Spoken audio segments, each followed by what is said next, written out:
Go on. Oh my god, I'm not ready. No, turn it back. Turn it back. Oh, I don't have a button for it. We have no reason to have a button to go to the setup screen. Hi everyone, welcome on in. I should probably also introduce myself very quickly because we've got a lot of people from 𝐒𝐏𝐋 stream in here. My name is Nico. I'm usually the guy behind the scenes on BuddyGames, but today I'm going to be the one hosting the stream, so I hope you're excited for this one. We've got 𝐒𝐏𝐄𝐒𝐓 over here, gifting a sub, saying, hi Josh. Nah, don't know her. Sorry, stalker. Sorry, barely knew them. So, what is it?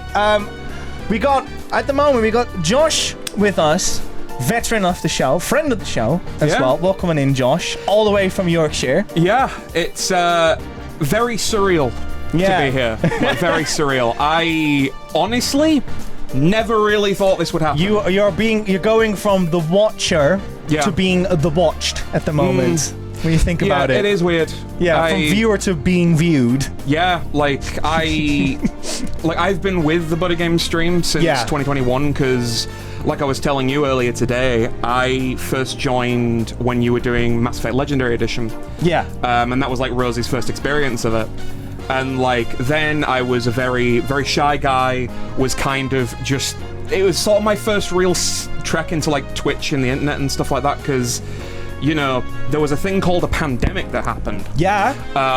We make it sound like as if it was a cool event. It was not a cool event. Yeah. And at that point, you know, you're all isolated, and I feel like when you're in that space, you kind of go a bit stir crazy. Yeah. And it was just I need people to talk to.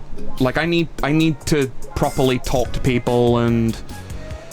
You know, try and connect again and try and actually keep my social skills going because I could feel myself going out of my mind. And one of the first streams I found was BuddyGames. No way. Back in 2021. I think you were the 4th or 5th channel I followed. I don't know. I'm gonna say I don't keep score of that. Twas a while ago. Yeah. But yeah, it was a long time ago, and you know I've been with the stream in and out ever since. And there's Donnie, thank you so much for the bits. Yeah, there was a cat. Yeah, there was a cat. There was a cat on the French screen. cat as well. Ah, merci beaucoup. Yeah, and you know I've gone through so many of the weird streams that you've done of all the one-off games of you know the Mummy, you know Hello Liam, and all that. Incredible Crisis, which is perhaps one of the most suggestive games I've ever seen. Yeah, absolutely. It's pretty bad. I think it's up there with Mr. Mosquito. And of course, seeing you and Liam be complete heathens in Scarface. Yeah, that was also a thing, wasn't it? Yeah. Yeah, there are lines I heard in that game that, I can't repeat on the stream. Yeah, do not repeat. Please do not. I would make the jokes, but I will end this stream. You will? I would. Is this like the challenge Why now? are you testing me? Is this the challenge? It's basically just how quickly can we break the stream? I feel like we have that moment with when 𝐿𝐔𝐄𝐒𝐓 invited Joel over. I feel like it's a bit like that for me at the moment. I should say hello to... Taylor makes a good point. You are known for Mr. Mosquito. I am, sadly. I'm infamously known for that at this point. But I also think secretly people are just trying to find a reason to play this mysterious game. And they're like, how can I justify looking into this game? I know. I'll blame Nico! And that's what they've been doing. I mean, let's be honest. We do always need to blame you. Yeah, apparently so. It's not nice. It's not nice. Give me a break, everyone. I mean, there are nice things to be blamed for. In this case, it just happens to be an obscure PS2 game that involves a lot of sucking blood from people. I would rather go with the ice cream propaganda for now. I think that would be... You do like to steal ice creams. I have been told this multiple times. I mean, in the grand scheme of ice cream, it's more chocolates more than anything. I generally just try to keep out of the discourse. Really, all I know is you steal chocolates and ice cream. I'm like, I can believe it, I suppose. Go ahead. I keep touching the mic by accident. Yeah, it's quite nice headsets, right, to work with. Your hands free, nice. You got your face available as well. Available. It's like normally you have a mic in front of it, and it's like, you know, if you have to read someone like this, and then the camera is high up as well. It's just like you miss half the face. Yeah. So that's why I really like it. Rosie hasn't checked the fridge. Rosie, I haven't. Just in case, I didn't see him, but there is the possibility. He did go to the bathroom for a very long time. What's up with that, right?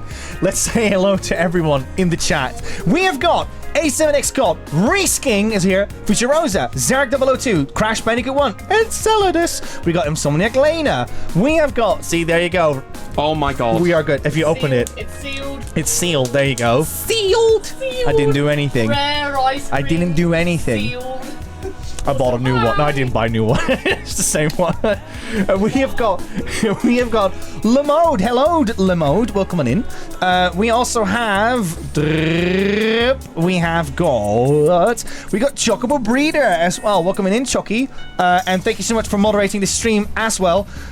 We have Miss Donnie over here coming in. We've got Westy in as well. Welcome in, Westy. I see Andy Sloan. Welcome in, Andy Sloan. I also spy a little I think it is 𝐒𝐿𝐴𝐷, I think is how you say it. 𝐒𝐿𝐴𝐷, yeah. 𝐒𝐿𝐴𝐷. Goes by Alexis. Alexis? Alexis. Alexis, welcome on in. Hope you're doing well. Saying Semi-Lurker, hello. And yeah, obviously just enjoy visit the stream whatsoever. We do not want to put pressure on people if they just want to lurk or whatsoever. So by all means, go ahead. We also have got... who else do I spy? Yeah, Ikari Kim, of course. Welcome in, Kim. Thank you so much for the raid. After all, Dan Law is in the chat as well. Welcome in, Dan Law. I see Marn. Welcome in, Marn. And Taylor, of course. Taylor, welcome in. I hope you and Luna are doing wonderful as well. Really liked your IRL stream at the cemetery place. That was really cool. Do check out Luna Mothling streams as well, buddies. She's an absolutely wonderful streamer as well. We got Creative Nerd 95. Welcome on in. Who else do we have? I think we almost have it. Moriax is here saying, who buddies the buddies? We also have got Stu Sharp in the chat. Welcome in, Stu Sharp. Stu Sharp is also a veteran of the show. Yeah. I'm very proud. I would love to have Stu Sharp on as well if possible. But again, it's completely dependent if Stu Sharp would be up for it. Yeah, but it's crazy. Because Stu Sharp, we go way back. Oh, really? Yeah, we go way back. Because I used to do my own streams as well in 2017, and Stu Sharp was part of that. And Stu Sharp was a first one as well. So yeah, Stu Sharp has been around for forever. Yeah. Like, I think you would call that capital S supporter of BuddyGames. For sure. True buddy. We also have got, let's see, Cool For You. Welcome in, Cool For You. Crash Bandicoot 1 is here as well. Welcome in, Lee, and thank you so much for moderating as well. Ooh, do I miss everyone? There's a lot of like same people talking at the moment, so I have to like. Neo Freeman. Neo Freeman is here as well. Bandit 75. I think we've already said to Bandit 75. I'm pretty sure it was about. Have we said 𝐒𝐿𝐴𝐷? 𝐒𝐿𝐴𝐷, yeah, 𝐒𝐿𝐴𝐷, of course. Welcome on in. We got the lovely Astrobot music happening at the moment. Yes, I think we are up to speed. Everyone, thank you so much for coming over to check out jeyjeydub's stream. Because, like I said, jeyjeydub had to travel all the way to Bristol. In case you do not know, you had to travel 3.5 hours by UK trains as well. Oh my god, UK trains are not cheap and they're not easy to travel with. But like I was telling you, the one saving grace of it all, it was air conditioned. So at the very least, I wasn't boiling for 3.5 hours. Which, if I had to do that, I would have demanded so much more from you. just in payment for my suffering. But no, like, well, hello everyone. Like, I know that, like, I wasn't like thinking, oh, hi, like Reese and MacTavish and all that. I was just like, I've just sat back and watching you do your magic. But no, hello everyone. I'm very much looking forward to this today. It's a day that feels very surreal, one that I never really thought I would ever get the opportunity to do. And it's good to, you know, properly meet some friends in person. Yeah, it's so different, right, to have someone like in the buddy bunker with you rather than having them through Discord. Discord is very practical, but actually playing a game with a person in the same room is truly so much more nicer. Like, I've had it with like games like Donkey Kong Country in the past, where I played it with someone, and I would literally travel all the way through the Netherlands just to see them, just to experience that with them. And we're going to talk about Punch-Out in a moment, but as with every guest on BuddyGames, we asked them what if they could bring their Mount Rushmore of video games, I suppose. Their 5 video games that mean a lot to them. Now, we didn't sadly have all the games that define Josh, including one of them is Everybody's Golf on PS2. I thought we had it. We had Everybody's Tennis on PS2. Never played it, actually. Yeah, I've heard it's alright. Could be good. But we brought some other ones And you had your first game, which I'm going to give to you, and that is Max Payne. Max Payne. Now, this is the PS2 version, though. It is. That might affect a bit your result. It is definitely the weakest version of the game, but still more than playable. This was probably one of the most famous games for me in terms of a really dark, deep story that I could really get invested in. Because a lot of the time leading up to that point in my life, I'd been playing a lot of platformers, and a lot of games in the more whimsical side, and this was like a really dark, gritty story to get myself into, and it was so stylized. I had all these comic book style cutscenes, and just the wonderful voice acting from James McCaffrey, R.I.P. It's a game that I have come back to multiple times. And despite its very simplistic style of third-person shooter with some slow-mo shooting mechanics, it is one that is very close to my heart and one that still sticks with me to this day. Like, a lot of the time, if I'm thinking about like these dark, deep stories, I do sometimes refer back to Max Payne a lot because it had such a profound effect on me. I love this game so much, man. It means a lot to me. It's such a cool name for a video game as well, Max Payne. When you think about it, it's like it's on the tin. It's going to be a very brutal game. Oh yeah. But, like, if you look at the box art of it as well, if you could show it to the camera, like, look at how like it's gritty. You know it's going to be like full of crime, full of action. And it even has like the Die Hard like font on it as well. They knew exactly what they were doing. You can see the little like tagline at the front, which is like what you do in a film. New York, fugitive undercover cop, nothing to lose. Or stuff like that. Yeah, so close to my heart, man. Yeah. Have you heard of the facial capture stuff that they do in Max Payne? All I know is that it's Sam Lake's scrunched face as Max Payne. Yes, and it's like I've got another one for you. So it turns out that they needed faces desperately in that game. So they scanned, I think, all the crew to put them in the game. But they were so desperate, they even asked the cleaners of the building at Remedy to be part of the game, and they are. So even the cleaners have borrowed their face to be be in Max Payne, which I think is such a cool story. That's a sign that you've got a real down-to-earth studio. Really. But wasn't it like, what was the saying again? Necessity is the mother of invention? That's the one. Necessity is the mother of invention. Yeah, so that's what you get with games like Max Payne. So that's one of the games. That you brought with. By the way, we've panned out a little bit because Caddy was very critical of it. I remember seeing that stream. I'm just like, so let me get this straight, right?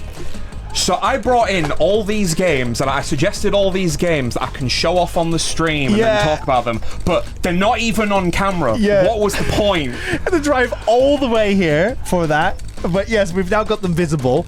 I'm going to just skip Punch-Out, though, I'm afraid, because we'll talk about it in a moment. Oh, yeah. You've got Streets of Rage 4. Very interesting pick. So this is an interesting story for me. When I was about 6 years old, my family were telling me about, you playing on the PS2 now, you've played a lot on the PS1. Back in our day, we played on a Mega Drive. Yeah. And I'm like, what is that? Did it again. I touched the mic again. Rosie punched it at least once a week. Yeah. Like, what is a Mega Drive? I'm so interested. So my parents climb up into the loft of our house, and then they pull out this strange black box with like a little flap in the top. Yeah. It says, you can put this in. This is called a cartridge. I'm like, please, it informed me of the joys. And they had really old, bad RF inputs. So it's just like, you connect this box to this TV through like an aerial or something, and it's like, you sort of like twist it and you dial into a certain frequency, and oh my god, there's the game. Yeah, we have to like deliberately explain it a bit better, but what it is, like, it's like a cable, like one cable, you don't have composite, you don't have HDMI, so imagine HDMI, put it in the back, and then you'd get nothing. It would go on, but you'd get just noise. And you would literally have to constantly tinker around with the settings because it would constantly change, right? I remember that with our old TVs as well. So you had to constantly find the signal, and then when you finally dialed it properly, that's when you had it. It's like looking for like an old radio frequency. Yeah, the main thing to take away from RF input is if you ever had to use it back in the day and you just think, oh, I'm really nostalgic for when I used that. Don't be. It looked terrible. Yeah. like you think composite looks bad on old consoles. Oh no! Like if you've used RF, you know how bad it can get. Yeah. Like you should be thankful for composite because that at least looks stable. But back to the story because we're getting sidetracked. I have to say one more thing about the RF thing. Go on. So we apparently bought a PlayStation 1 from CEX once. Please tell me it didn't come with RF. It came with an RF converter cable, and it's an official RF converter cable. So we have an official PlayStation 1 RF converter cable. This is really the only time I will ever be able to bring this up. That's why I have to say it. We have this apparently. We would never use it. I didn't even know the PS1 had RF. Well, there were people obviously that had those TVs in the 90s. Well, I mean, in that's 95, true. 94, 95. Yeah, no, fair enough. Yeah. I'm thinking in my head, I'm just like, is there a counter to this argument? Or I'm just like, no, does that make sense? No, that makes total sense. Yeah. No. But it's so weird. I'm thinking to myself, this is the most bizarre thing ever. I'm like, no, it isn't. It isn't at all. But yeah, so they got out the Mega Drive, and one of the games we had on it was Mega Games 2. And the Mega Games was like these compilation cartridges that had like 3 or 4 games on them that you got to try out. And Mega Games 2 had Revenge of Shinobi. Oh, nice. Golden Axe. And the original Streets of Rage. Oh, that's such a good package. And when I first booted it up, they said, here's the thing. Play Streets of Rage. Guaranteed you'll love Streets of Rage. And then it starts booming in with the old Yuzo Koshiro score and these songs that like in-gaming legends for me now, like some of my favorite music of all time in video games. And I used to play Streets of Rage to death whenever we set up the Mega Drive. Yeah. And then, of course, when we got to the Wii with the Wii Virtual Console, I finally got the chance to play Streets of Rage 2 and 3. Loved Streets of Rage 2. Like, that was my second favorite Streets of Rage game. And then when it was announced finally that there would be a revival for Streets of Rage with Streets of Rage 4, I picked it up and I'm just like, I'm going into this expecting nostalgia, right? I don't expect this to be like one of the best games I've ever played. I don't expect this to be something I will constantly keep referring to or anything like that, but I'm expecting a solid beat-em-up that'll take me back to the old days when I used to play Streets of Rage with my brothers. And then it ended up quickly becoming one of my favourite games of the modern era. The idea that you could juggle opponents, the art style was amazing, the music was brilliant, some of which was by Yuzo Koshiro, some of which was by indie composers that were inspired by a lot of his music in those games. Olivier something, I believe his name is one of them. And I'll be on a hot take. Olivier's music is better than Koshiro's music in the game, but I would agree, but I feel like with Koshiro, a lot of his music and his style was really rooted in the old Mega Drive. Oh, absolutely. Like twang. But that's what you want, right? Yeah. When you say I want Koshiro, you're saying I want 90s house, thank you. Yeah. And like, he did provide that. Don't get me wrong, like his modern stuff is really, really good. But like that stuff from back in the day, that's what sticks with people and says, oh, Koshiro, like amazing, favorite composer. And then the DLC came out, and you got some really cool characters. So, like, you had a character called Shiva, who you could air juggle with and do air throws with. You had Max Thunder, who's this big, beefy wrestler guy. And you also had, I think her name was Estelle, and she was like a callback to Streets of Rage 1. She was a police officer. Her special attack was calling in the police to just fire a rocket launcher at people. Yeah, and if you fire that rocket, by the way, by accident on the Sega Mega Drive Classics, you get a trophy for that. If you did that the first move you do, because so many people do not know what the attack button is on Streets of Rage. I'm one of them, we're all one of them, and the game acknowledged that, and it's so funny that that's a thing. Well, that's the thing, because before the Mega Drive, you know, it was the NES and Master System. You had 2 buttons. One was jump, one was shoot. And then the Mega Drive was just like, we have 3 buttons. This is how it worked back in the day. So here's the thing. You get jump, you get shoot, but you also get this other really cool button. It does something very special. It's a special button. And then you're just thinking, whoa, what does a special button do? And it turns out it fires rocket launchers at people. or calls dragons to breathe fire. Button, yeah. Like, I love this game to death, by the way. Like, if there's ever a game I would recommend that's just, like, really pick up and play, one that you can keep coming back to for the modern era, Streets of Rage 4 is definitely it. Definitely give it a play. Yeah. It's also got local co-op as well. So for BuddyGames branded and stuff, it would definitely work if for that. I'm not mistaken, I think it's 3-player local co-op and 2-player online. Okay. That's really good. We can have all buddies for that one. Rosie, me, and Liam. Yeah. I demand to be there, just as a viewer, because, you know, at this point, I'm just like, it would take a lot for me to take another trip so soon, but, like, yeah, like, you know, see you, Rosie, I was about to say you, Rosie, and Rosie. You, Rosie, and Liam. I keep forgetting Liam. Sorry, Liam. He's been not on the channel for a while. I get it. It's been 84 years. Yeah. Yeah, you, Rosie, and Liam, and I'd be very curious to see who you all pick. And I'd be very curious to see who ends up, you know, whooping the most enemies. Yeah. It's probably going to be you. Probably, but I'm probably the only one that has experience with Streets of Rage at this point. Yes, so that's Streets of Rage 4. The developers of these games, I think, are the ones now making Streets of Rage... no, Shinobi Arts of Vengeance. Yes, coming out at the end of this month. and Lizard Cube. Yeah, very similar art style as well, and it looks phenomenal. Very excited for that game. Now, Punch-Out, obviously, we'll come back to in a moment. Now, this is the replacer I've got over here for Everybody's Golf on PS2, which is Tekken 3, which is also a big game for you. Honestly, it's a game that could bring a tear to my eye, because this is the first game I ever played. Yeah. Like, if you want to talk about what birthed my love for video games, it was mashing X and circle as Eddie Gordo and cheating every single fight I did in the demo. And it was then that I introduced myself. Oh, we could have put the demo up. Yeah, the demo. I introduced myself to characters like Ling Xiaoyu, who was this like really cute anime girl with like the little space pigtails and all that. And you had King, who was this wrestler wearing a Jaguar mask and only spoke in Jaguar. You never heard him say a word. I assume he's saying very deep philosophical quotes, when in actuality he's just growling at people and doing pile drivers. And then like the Hong Kong police detective Lei Wulong, who's in like this kung fu outfit, but in actuality he's just like this really lazy police officer and just like, I just want a day off from the job, but now I'm fighting in tournaments to try and bring in megalomaniacal criminals. I'm just like, can I not just get a day off? I just want a day off, Nico.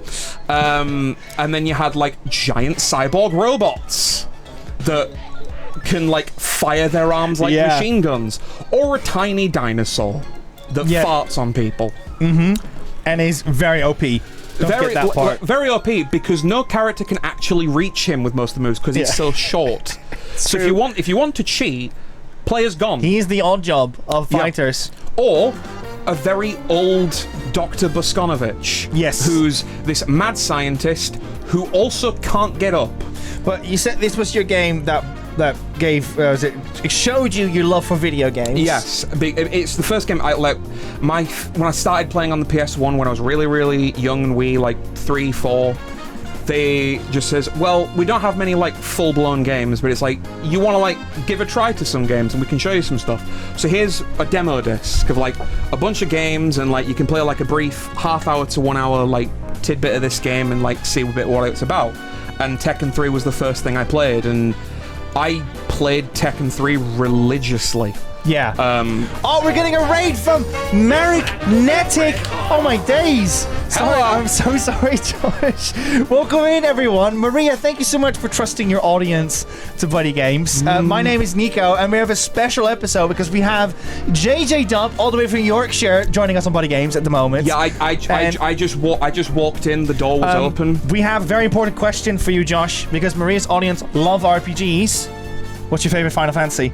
Our favorite Final Fantasy? Give me your 3 Final Fantasies. 3 Final Fantasies, I would say probably, at this moment in time, probably 8, 9, and 10. 8, 9, and 10. Yeah. Well, 10 is a good answer because Maria has been playing Final Fantasy 10. Buddies, if you haven't checked Maria's streams out yet, please do so. Maria is a wonderful full-time streamer, one of the hardest working people in this industry, incredible individual, and I'm so happy to see her audience join us over here. Maria, I hope you're doing well, by the way. And thank you so much for trusting us with your audience. Yeah, thanks for dropping in. Yeah, thank you so much. It's a pleasure to see you. It's a pleasure to see you. We were talking about, we're currently introducing some of the games that Josh loves. We're talking about Tekken 3 at the moment, and then we're going to move on to one more game over here, and then we're going to play some Punch-Out on Nintendo Wii. My precious. My precious. Tyrion, thank you so much for the follow. I was about to start yodeling. I'm just like, I can't pull that off. I'm not even going to try. Don't do it, please. Don't do it. But yes, so Tekken 3, it's basically the game that showed your interest for games. And like, it wasn't until I actually got the full team that I realized who this was, because of course you couldn't really play as Jin Kazama in the demo, and I don't think any of the battles actually had him as someone you could fight against, because I think you only fought like 3 fights before I was just like, thank you for playing the demo, consider buying the full game. So it was just like, it was always like Ling Xiaoyu, it was always I think King, and I think Lei Wulong that you always fought against, or Eddie Gordo if you were playing as Ling Xiaoyu. So it's just like, it's funny that like the actual poster child on the game you couldn't actually play as in the demo. No, so like I'm just thinking to myself, ooh, this guy looks cool. He's got a tribal tattoo. Can we just show that quickly? Tribal tattoo. He's got a tribal tattoo. That's how you know. Oh, that's how you know he's cool. Look at that. How cool he is. He's got electricity coming out of his hand as well. I always found the dragon in the background very ominous, as you can see. Oh yeah. And yeah, this game, I'm glad you picked this one. I love Tekken 3. Rosie and I always have a massive discussion about which one is the better one, Tekken 2 or 3. Like, I always explain Tekken 2 as like, it's more like fencing. Yes. It's like one bad move, you're done. Yeah. Whereas with Tekken 3, it's way more arcade. Like, I love Tekken 3. I also love Tekken Tag Tournament. Mm-hmm. And my go-to team on that, even though I'm very bad playing as them, is Kazuya and Devil. Yeah. Because just the way that you tag out between those two, and like the little unique fight animations when you start fights and all that, it's just so cool, man. I love Tag Tournament. And you brought one more game with you. Sadly, this game I do not own, so Josh had to bring this one with. It's rare that I have a game over you, because earlier no joke, right? I've seen the shelves in there. Right? It's bad, isn't it? I thought I collected a decent amount of games. The shelves there of PS1 games, there was about 300 of them. And like, that's not even me like going through and counting them. Nico, stone-faced, looks at me and just says, so here's our PS1 section here. There's probably around 300 games. I'm just like, I probably don't even have that amount total physically. And that's just PS1. Like it's like 5, 6, 7 whole shelves. No, Lee, I saw that comment. You take that back. Nico collects PS1 games like he eats chocolate. If that's the case, you eat a lot of chocolate, and I would see a doctor about like just the sheer amount of sugar in your system. At least Reese, they're saying at least it's not 500. Right, okay. That's a running joke I have with Reese, because for the longest time, my backlog was around 500 games. Like, I have 500 games still to play. And then I found out there was a whole bunch of them that I wasn't counting, so the backlog was actually ended up being a lot bigger. And then, just as a joke to try and make me feel better, Reese says, at least it's not 500. I'm just says, no, it's more. If anything, it's worse. I hate it. Don't do that to me. But yeah, I'll bring this one down. We need to stay more on topic. We're rambling a little bit. Yes. Legitimately, this stream could just turn into me and Nico rambling for ages. That's why I'm like, policing it a bit. I'm not against it, but also Punch Out for Wii. People are here for Punch Out. Rival Schools. So Rival Schools, a 3D fighting game made by Capcom. Bring it a bit closer. There we go. You have to cover your eyes. There you go. Ta-da! There it is. Oh my god.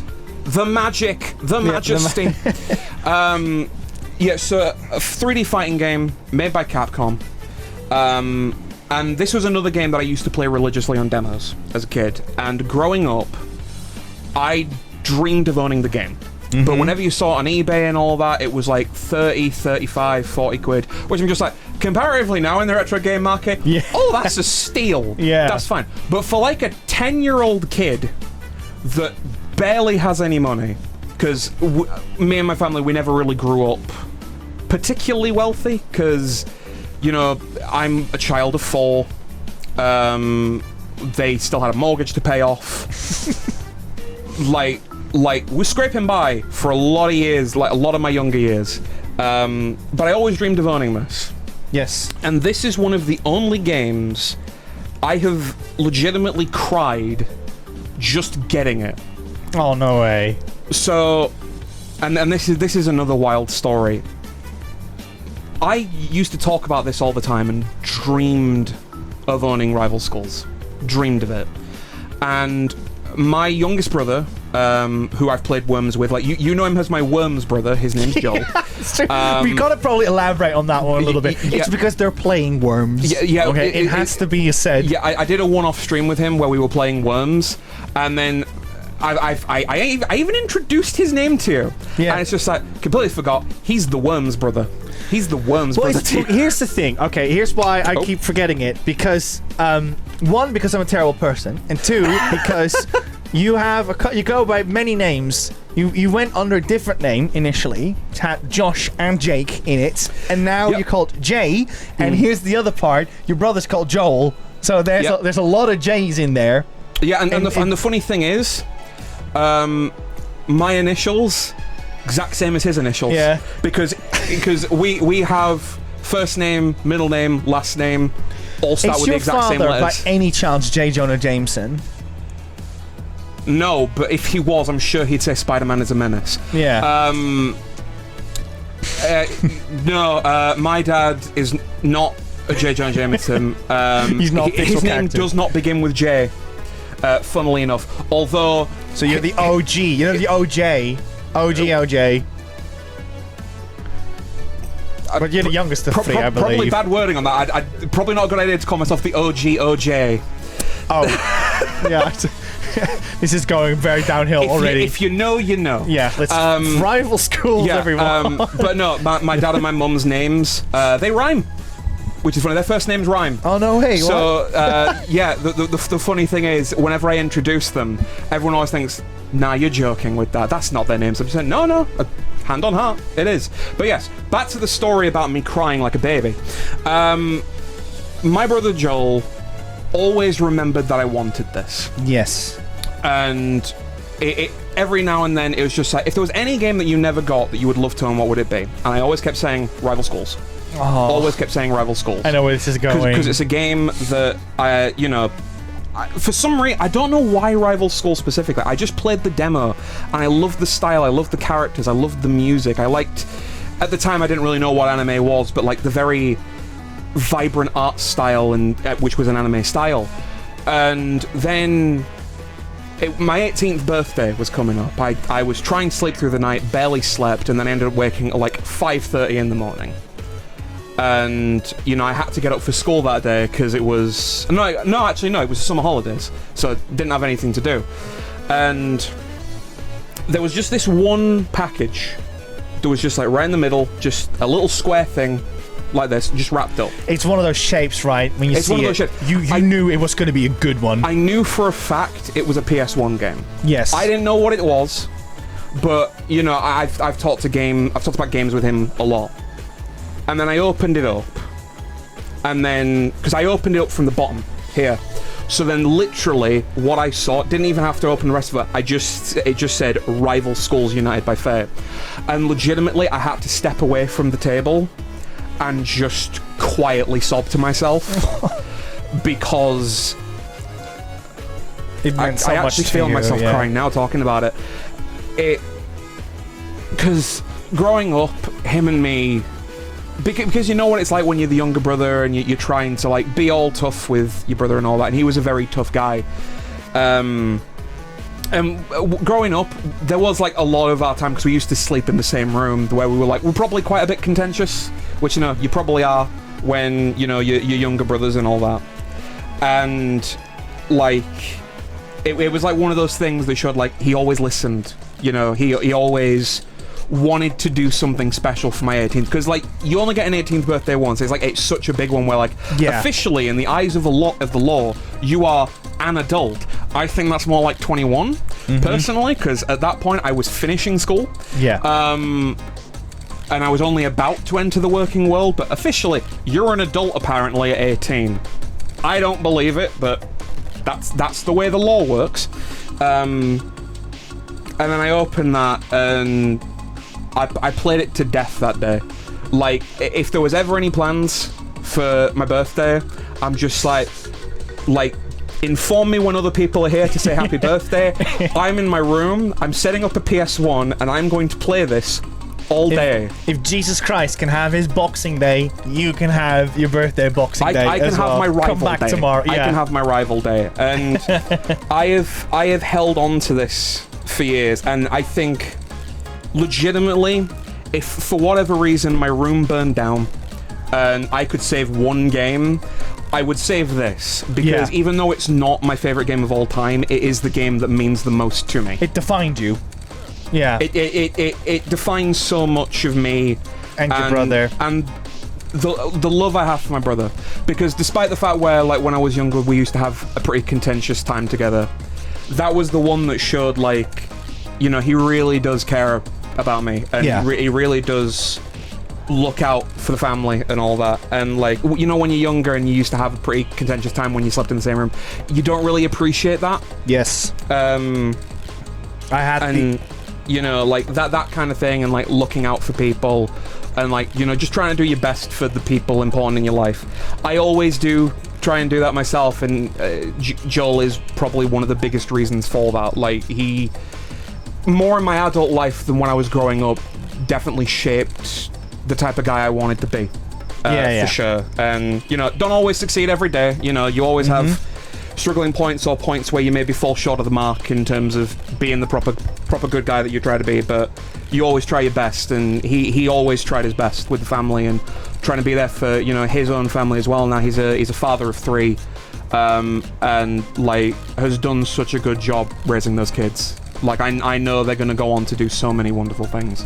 I think what I love about your story is that it shows that you know, when you care for someone, you want to give them something that means a lot to them. Yeah. And what's magical about it is that will translate to video games as well.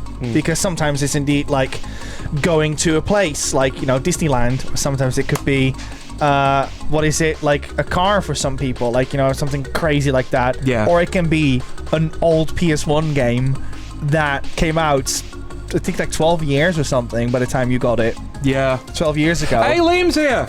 Yeah, Liam is. I saying hi, Liam. I did say Liam at a moment. I was letting your story finish first, but did you? I completely missed that.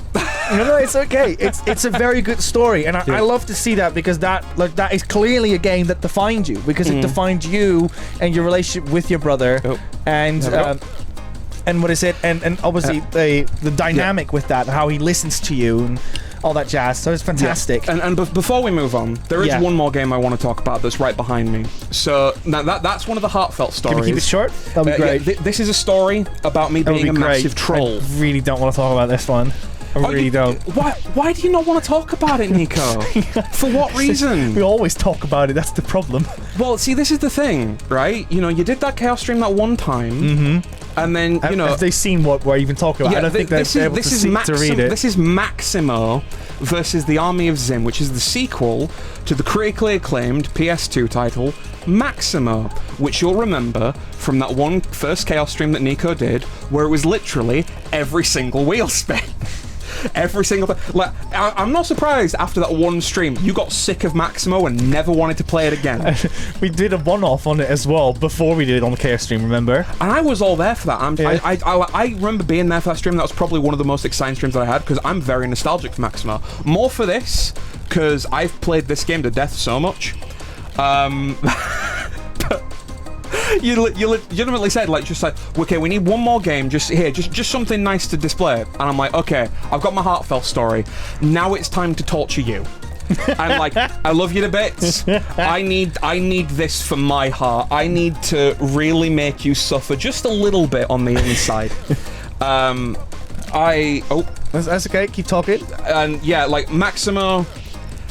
Like, I'm very nostalgic for it. I used to play it to death, more the sequel, The Army of Zin, than the original Maximo. But I mainly brought it in because I'm just like... It's perhaps one of the things to do with BuddyGames that I always remember the most fondly, and certainly defined a lot of my time in BuddyGames at that time, because I remember being so hyped for that stream. Yeah. And then also, the Chaos stream happened, and we kept doing it. And I just remembered... the running joke I had of when you got a game that wasn't Maximo. I said, I'll tell you what this stream really needs. Right, the stream really needs a little healthy dose of Maximo. It doesn't. And then, like, as soon as I said that, it was either I popped in something that could help spin the wheel, or someone else already says, you know what, Josh? I think you're right. And then someone else spins the wheel. And then I remember, because we've got that clip of you from that old GIF, where it's just, you're laughing maniacally and just giving up. And it's just so, I guess we'll play more Maximo.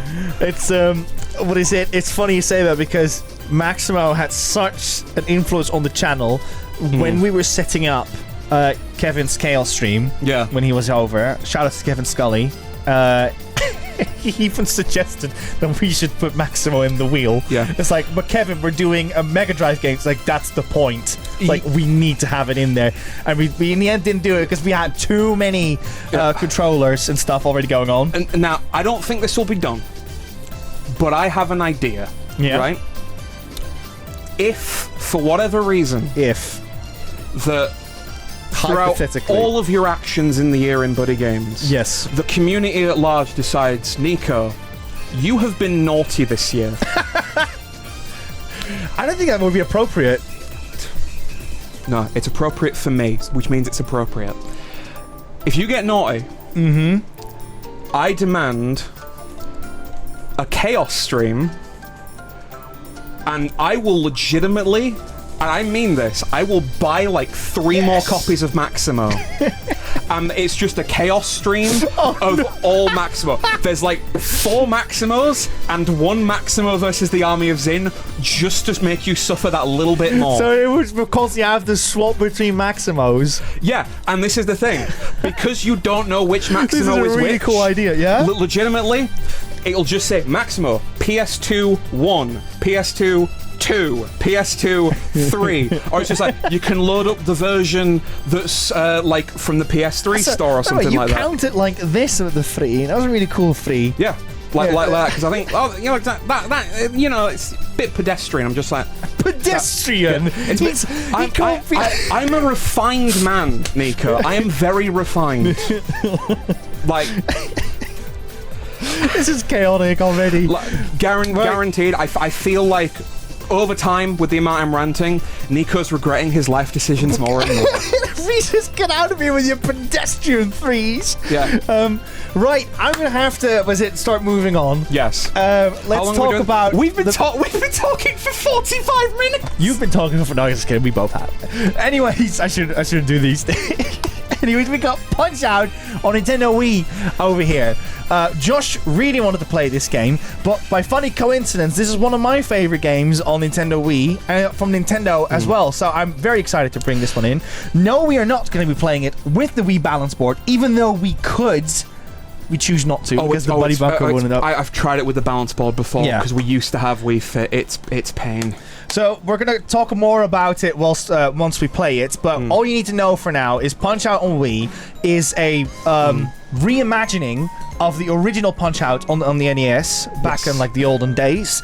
And the goal is to defeat the opponent by not getting hit yourself and basically punching them when the moment is right. It's all about timing, and it's about dodging, and it's about perseverance. There's a lot of perseverance in these games. A lot of perseverance. There's a lot of other like bits and bobs about them, but we're going to go in depth about it once we're playing it. Now, I have requested, because apparently Josh over here is insanely good at this game. You can go easy on the first like 2 or 3 bosses. Yeah. Just so people get a bit of an idea what this game is, because we understand that you guys are a PlayStation audience, and you might not have heard of this game. I will say, when we get to the end of our little, scuffle going through the fights, there is one fight I want to repeat, because I know a method to win it in 5 punches.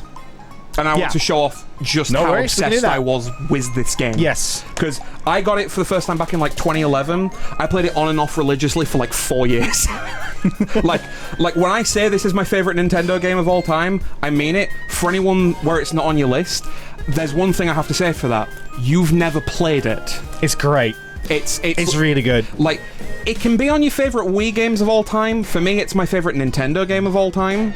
And, like, I'm not going to be like guys who says, well, if you don't believe that, you're wrong. I'm just like, no, just legitimately give it a go. If you have a Wii or a Wii U, give it a try with the good old little waggle stick here, and just have yourself a grand old time. It's amazing. He's right though. I haven't played it. What's it? Reese King says Nico is bad keeping people on track. To be fair, I do think there were some people I'm pretty sure said they wanted to see me and Josh ramble for a little bit. So I guess we delivered on that one. But we also want to see some games. Yes. So let's get to that. Are you ready, Josh? Was a Punch Out? Sure.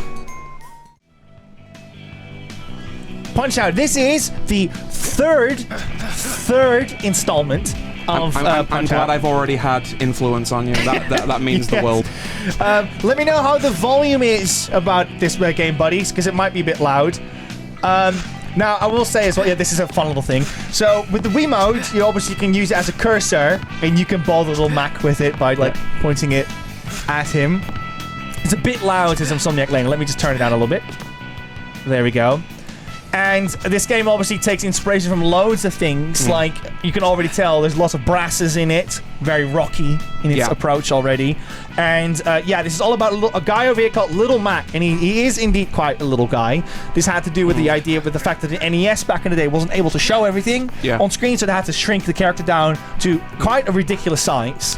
Fun fact, by the way, you know when McDonald's were doing, like, their Bigger Mac and Little Mac Jr., they couldn't call it Little Mac because of copyright with Nintendo. No way. Yeah, no, I completely made that up. What?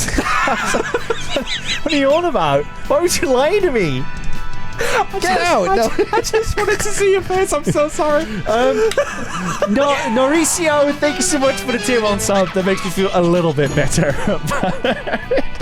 But yes, let's do career mode. This is a completely clean save file, as you can see. And we get the first fighter, and what's a name for a fighter? Glass Joe. Glass Joe. Because he is weak and pathetic. He's the first guy you always fight in these games. Aged 38 from Paris, France, has a record of 1 win, 99 losses. There's a story about that 1 win, isn't there? It depends on the game, because in this game it says that he did win by knockout on this. Which I think might have been technical knockout, specifically for this iteration of Glass Joe. For the original NES Punch-Out, and for I think his granddad, Gabby J, I think his name in Super Punch-Out. Yeah. The rumor is that there was a guy that was so strong and knew he was going to win, just never bothered showing up for the match. So his 1 win is by default, and he's got knocked out 99 times. Good. Just for context as well, in case you do not know boxing stuff. A TKO basically is when you get knocked out in Punch-Out specifically. I don't know what it is with boxing, but if you get knocked out 3 times, so you're on the floor, they count to 10. If it gets to happen to you 3 times, you're TKO. Yeah, 3 times, it's over. Or it could happen that you get knocked out and you don't stand up within 10 seconds. It's a knockout. Yeah. That was a nice, clean... win of the match. Yeah, it's good that they really dumbed down what TKO was in gaming terms. Freeze are back. Because in actual boxing, a technical knockout is basically like there's so much. Hey, Stu Sharp, thank you so much. Give me something, Glass Joe. Thank you so much. Great username. Yeah. In actual boxing, technical knockout is like there's been so much injury caused to your face, where it's just like, you know, like say for instance, if you've got a cut and it's like could possibly do damage to your eyes or something like that. If the referee basically looks at you and just like you can't continue, otherwise you will more likely get severely. Yeah, you will do really bad damage to yourself. We'll call it. Or it's like if you're so dazed from the knockouts or anything like that, that it's just like, yeah, no, you really should not be continuing the fight. So the referee makes the call. So the enjoyment from Punch-Out comes from, this is the last thing I'll say about it, and then we will go into it. The enjoyment from Punch-Out comes from the fact you constantly indeed have to dodge, but these characters, Insomniac, thanks so much for that.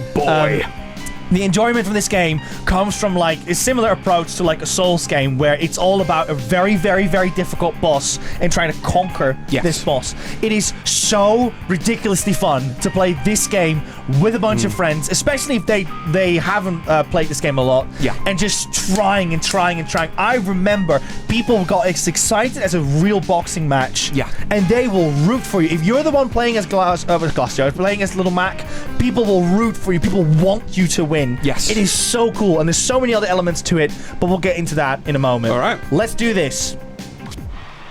By the way, there are very big stereotypes in this game. Just giving you a warning on that one. It is well meant, but it is a thing. There is. They were more blatant stereotypes in the NES game. I think with this, they did add twists onto them all to make them more tasteful, even though they are characters. But it is, I think, in today's era, it's definitely at least worth mentioning. Yes, it's on the scale from this is nothing to this is terrible. I would probably put it like 3, at worst 5. Like 3 to 5, like slightly below the middle, around the middle. Like it's not overly. People are going to jump cut to him holding a baguette in his hands. Get ready, like it's gonna happen. Now, it's funny you say that. I know. That's why I said it.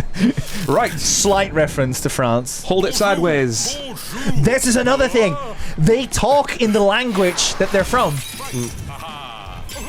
So, as you can see, Little Mac over here is slightly transparent, because obviously that's there to resemble that you... So, for people that haven't played the game, if you hold up on the D-pad, you will aim a punch at the face. Yes. If you leave it... Yeah, so the idea is that sometimes they'll do like an extra dangerous punch, like the one that 𝐒𝐿𝐄𝐂𝐈𝐀𝐋 just fired. Oh, hang on. And if you dodge that one, it leaves them open like that, and then you can just come in and just brawl them up like that. But this game is extremely layered, because sometimes if you punch them at the right angle right before they land a deadly punch, you'll get star points, or sometimes even a clean knockout. And that means that there are like shortcuts in order to defeat these, and the music is so good in this as well. Oh, so good. So if anyone that can speak French in the chat, this will probably be like a slight enjoyment to hear him speak. And you can see his face is like slowly like getting more damaged as well. Yeah, and you can hold up on the D-pad without without doing that, and then for anything that's direct to your face. Oh, hang on. Like that, you can block it, and then it will have the same effect. Yeah, because this game is layered, so at the moment, 𝐒𝐿𝐄𝐂𝐈𝐀𝐋 just direct punches, so anything that you do as a dodge will be fine. But there will be, for instance, bosses that will do hooks, and then you can't just go left and right, you have to either duck, go down, or sometimes, in worst case scenario, counter. I love his, like, little, typical, like, I did boxing at university, kind of, walk to him. Would you like a spot of fisticuffs? Exactly. And you know what? You can usually... I love that they speak in the language of the country they're from. Bless Joe. What kind of name is that? That's our lovely... I think his name's Doc Lewis? Yes, it's Doc Lewis. Yeah, lovely guy, former heavyweight boxing champion, obsessed with eating chocolate. Yes. Before you move on, I've got a couple of things to say about this as well. This is so cool about this. It's like, this also, these in-between moments, is that gives so many cool opportunities to show off how you're performing in the game. So first off, obviously you see 𝐒𝐿𝐄𝐂𝐈𝐀𝐋. If 𝐒𝐿𝐄𝐂𝐂𝐂𝐋 is winning this fight, he'll be very cocky about it. Like, oh, everything is fine. He will say everything in French, like, oh, I'm going to win this one, easy peasy. So this is a good moment to see how his face is doing, how his mental state is doing. But also, it's the same for you. Yes. Right now, Little Mac, it looks like I'm ready to go back in. He is feeling nothing. Yes. But if you're not doing so well, you'll see him like hunch over. His eyes are struggling for breath, like he's got injuries on his face. Yeah. And what's cool as well is that Doc Lewis is, if you're doing really well, he'll just say nonsense. Like, he won't even like, talk about 𝐒𝐿𝐄𝐂𝐈𝐀𝐋. So right now, he's basically saying you're doing great. But if he talks nonsense, that means he's basically saying, "Why I've channeled out. You won this one already." Yeah, I think there was one where it's just like, it just randomly pipes up and just says, "What's your favorite method of relaxation, Mac?" "Mine's chocolate." Yeah. I'm just like, good What's to your know. favorite flower? I'm just. Favorite flower? Mine's chocolate. And there's a secret to this as well. You know what I'm going to say, but there's if you are struggling with this fight, there's one little thing you can do. Feel free to do it now. Oh, hang on, is it? There we go. There we go. And then you'll have Doc Lewis take some chocolate. There you go. Yeah, and for some reason, him taking a bite of his chocolate heals Little Mac. Yeah, but you can only do it once. Only do it once. You can only do it once. You have these 2 intermissions in a match, and this is where you can use it.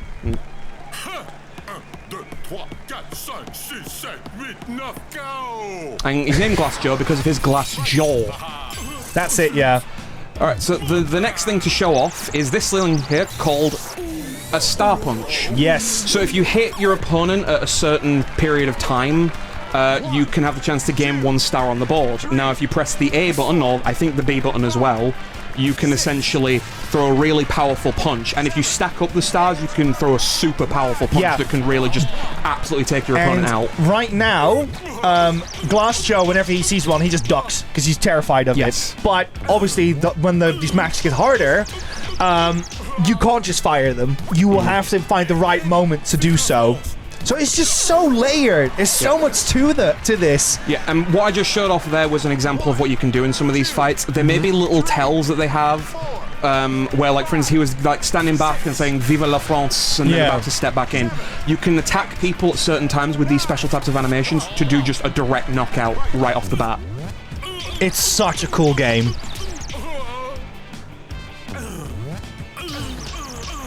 You're doing fantastic, but obviously it's Glass. He's like easily one of the easiest. It's TKO, everyone! Way! TKO! Oh, TKO! There it is. The legend that is Little Mac. You love to see it. They say boxing is fighting, backed by technique. I think you just proved it, kid. Great fight, great fight. Oh, yes, you did great. Love it. Awesome. And that's the thing. That's just me, like... Oh my goodness, we've got another raid. Luna Muff. Oh, no, Luna Muff gave a shout out. Sorry. Sorry, Luna, thank you so much. I thought I just saw like a thing happening aside your name over here. Luna, thank you so much for the shout out. And again, go check out Luna Muffing's stream as well. Do. We hang out quite often over there. And now we've got another one. Chucky, if you're watching this, we got Von Kaiser from Germany. Yes. Yes, so Chucky, there will be one of 2 reactions you have to this.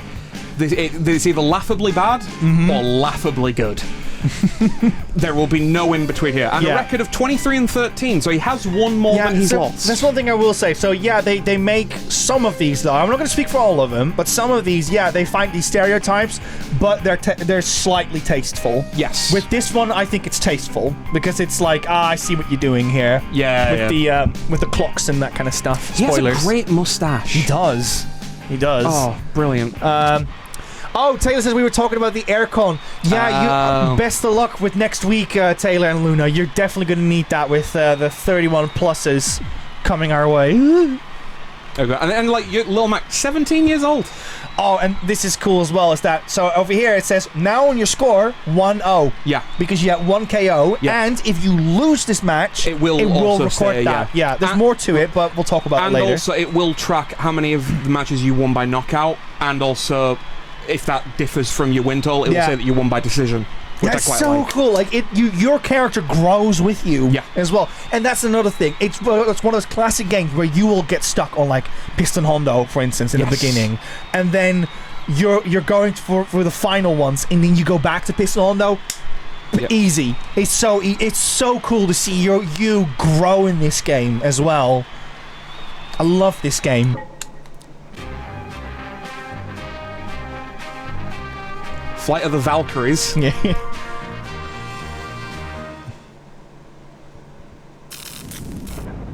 We'll see what Chucky thinks. He's full of ass PTSDs. Achtung. It makes a little clockhouse noise. It's so... Mommy. Wo bist du denn? I don't even know what that means. It means, where are you? And then he says, Mommy. That's the thing I've shown off as well. Sometimes blocking a punch will actually make it so that when you've got this chain here, when they're like stunned or something, you can hit more times than if you dodge. So sometimes blocking is the option. Josh also proved the point to me. You could play this game blind, which I wonder if it like opens opportunities for people that are like have terrible sight. I don't want to say terrible, but like, you know, people that struggle with sight. That's the thing. All of the fighters generally have like sound cues of what punch they're going to do. Yeah. So when you've got an idea on what type of punch it is, you could legitimately play a lot of these fights blind. Like, some of them will be very hard, obviously, but in the grand scheme of things, it is possible to do them blind. It's so cool. Taylor says Tilly was pawing at it yesterday, like, please, when she took the day of streaming. So we did more economic choice. Oh, that's wonderful. I love that Tilly has recognized that thing will cool her off. 2, 3, 4.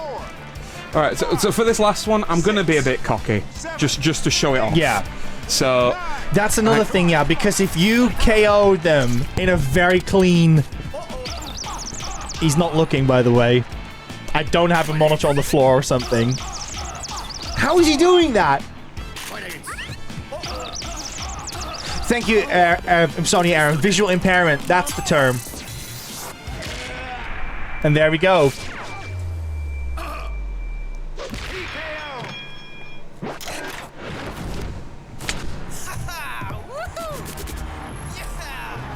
Okay, I've had my moment of being cocky. Yep. It's fine. We've done it now. Got it out of your system. Holy smokes, kid. You're the real deal. So you've got this very military tone to 𝐒𝐏𝐄𝐒𝐓. And what's cool is that this theme, all the themes, are constantly remixed to represent the country that you're fighting up against. The one thing that I think is really cool as well, because we didn't show it because I won in the first round, but with 𝐒𝐏𝐿𝐾𝐄𝐈𝐀𝐋, what's really cool is, of course, in the little between bits, he will talk in his own language and all that, but his animation for when he's going into the next round, he pops his foot on a stool, and then he brings out a little, like, polishing cloth, and then he starts polishing his boots like a soldier, which I think is really, really cool. It's just there's so many cool little details to this game, and everyone's experience will be different. I love this as well. It's just so subtle. Yeah. The minor circuit. Well, technically he is 17, so he is kind of a minor. Yes, Disco Kid. Oh, I'm ready for this one. This is a great Yeah. Oh, Rosie, I hope you're watching. Disco Kid, he's so ready for this. 20 years old, from Brooklyn, New York. He's basically Little Mac, but he's doing better than Little Mac. And the funny thing is, he's the #1 contender to the champion. But 𝐒𝐏𝐿𝐾𝐄𝐈 has won a lot more fights. He's this guy, 4-12. He has won 25% of his fights and lost 75%. And somehow, this guy is the #1 contender. I have no idea why. I blame it on the dance moves. The judges just think, "Ow, he's just really groovy. Just give him the #1 contender spot." I can't stay mad at him. He's got the lovely smile. Oh, Hikari Kim, if you're I know you're lurking at the moment. I hope you're watching what's coming up in a moment. You're gonna love this. He's dancing and everything's ready. I love this game, man. It's so good. And okay, the music that plays in his little vignette video. Oh, just. Oh yes. Here we go. He's just jamming in Brooklyn. This is Brooklyn, apparently. What's going on? Then. Wait. Here we go. Here we go. Ready for this? Yeah, Disco Kid. It's so funny. His first move is to pose. Yeah, exactly. There's another thing. His little groans are amazing. It's like when he gets hit. There we go. Do you see that? So you blocked it, and he went like, and then you could hit him. He's just flashing his blooming teeth. Yeah. It's just like you might be beating me, but God, I've got a winning smile. And it's funny, like after the first knockdown or whatever, he loses one of his teeth and he still smiles at you. He still smiles. I don't think he knows. And that's funny as well. He says, "Here it comes." Who does that during a boxing match? Who's gonna say, "I'm gonna hit you"? Yeah. I love Disco Kid. At least with Glass Joe, he doesn't telegraph his moves. Yeah, here it comes. So, obviously, Josh is amazing at this game, as you can see, but it's so much fun as well to study it, to be like, oh, I couldn't dodge to the left, so I have to learn to dodge to the right, or something. And sometimes, you have to just reconfigure your entire strategy. Like, look, that's an example there, where it's like with that particular move, the sweep, you can dodge right and could you duck. Exhaust yourself? Can you show that off as well? Yes, I can do. I'll yeah. Oh, you can do that too, I suppose. So, in a moment, you see that heart that goes down at the moment in the top left. There we go. There you go. And now, if you're being too reckless at this game, you need to basically start dodging again, which could be fatal, because I think if he hits you then, he does like double damage on you. So, Step it up, Mac. Where's your hustle? So, yeah, and he's Send just the disco jabbing. kid to the dentist. Bust his chops, Mac. Bust his chops. Also, before you skip, that's a tip. Like, I know he's joking, but he's basically saying go for the head. Yes. That's what he's saying, go for the head. And especially, he says, let him go to the dentist, a.k.a. when he smiles, he just like, yeah, punch him. That's what he's saying. So, even though Doc Lewis says very funny things in this game, he's actually giving genuine advice when you study it. Yeah, I like that the way it's worded in the game is not like a game way of just like, I am telling you this is how to play the game. Yes. It's worded like he's a coach talking to like this young kid boxer. Yeah, we've got, in the Netherlands, we have this famous football player called 𝐒𝐏𝐄𝐈𝐀𝐋, and he was known to always have these incredibly ridiculous proverbs and sayings to make his points. And I don't know if there's like a UK equivalent to it, but he's known for that, and Doc Lewis embodies that too, because 𝐒𝐏𝐄𝐈𝐀𝐋 was indeed a coach as well. Yeah. So it just reminds me of that, how coaches sometimes just do not make any sense, but somehow they kind of do. Yeah. And because it shows the human spirit, and Doc Lewis embodies that. I love Doc Lewis. He's a fantastic character. I hope we're proving our point about how good this game is. Hey, good looking. I love it. I just needed to knock him out so quick. So what Josh is doing now, if you press the 1 and 2 button very fast back to back, you see he's filling up his life bar again. So these moments, oh, you almost had him, are great moments to recover. You see that? Can't block it. You have to dodge right or duck. Yeah. And another thing that's cool is that when you knock him down and you do that with a star punch, you are increasing your odds to get a knockout. Wonderful. It's nice to show off the like little unique knockout animations. There's so much love put into this. I think it's like it's made by a team by 15 people. Yeah. It's a really small team that make this. I really hope, I'm gonna scream if this game gets a remaster for Switch 2. I'd scream if they made a new one. Oh my god, I would scream louder. You ready for the next challenge? I am ready for the next challenge, Doc. Oh my god, Taylor, thank you so much. Have you ever played Punch-Out, Taylor? It's such a good game. Oh, it's a fantastic game. It's one of those games, like, if you put, like, you can put an evening into this, but it's just, you know it's good entertainment. Oh, this is a great boss as well. I know it's not, like, the best one, but it proves the point of, like, you have to change your strat. Yes, yes. I will demonstrate as we go into the game, but our minor circuit champion is a giant person that screams and has no nose. Yes, and he follows your cursor when you point at him. Look, he's a and he has a crown. He's not just a hippo. He's the king. He's King Hippo because he's got the title of the minor circuit. I also do like how he is covering the little information bar. He is of an unknown height, an unknown weight. He's from Hippo Island in the South Pacific. And his record is 18-9, and he has knocked people out every single time. BuddyGames says, reminds me of 𝐒𝐏𝐄𝐒𝐓. Who is this 𝐒𝐏𝐄𝐒𝐓 character? I defend 𝐒𝐏𝐄𝐒𝐓. He was bullied into it. It was self-defense. It was self-defense. I also like how with King Hippo, it's like he's not like standing backwards. It's like his face is right in the screen. And also his crown keeps falling off. Yeah. Hint, hint.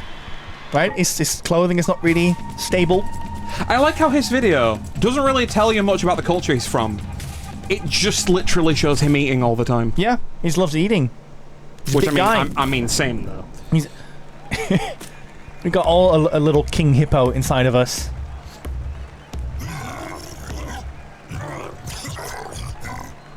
Can I just say, Josh is doing his whilst he's just, you know, streaming and talking. Oh yeah, his pants have Starman on them from Mario.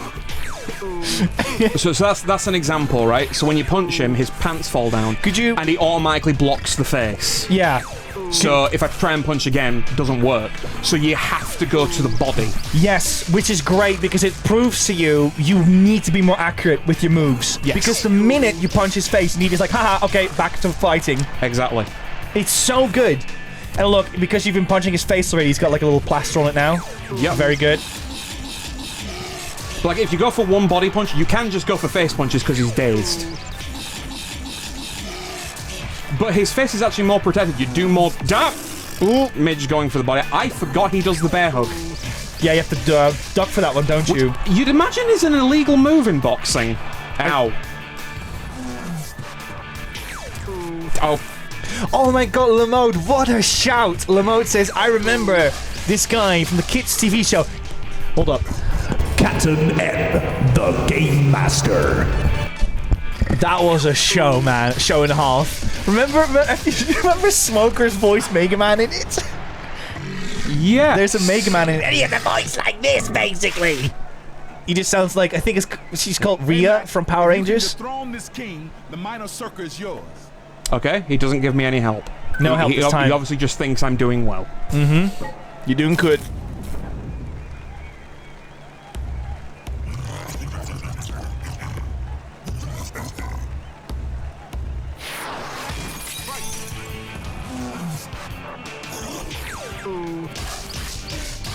Here we go, here we go. 𝐒𝐏𝐄𝐈𝐀𝐋 sounded like that too, and you've got a fantastic rendition of Simon Belmont in it. There you go, well done. And then once he does that move, if you time it properly, you can probably get a knockout out of him. Yeah, the gimmick with King Hippo is he has a really large health bar, like it will take forever to wear him down, but because of that, you only have to knock him down once to win the fight. And there you go, you've done it.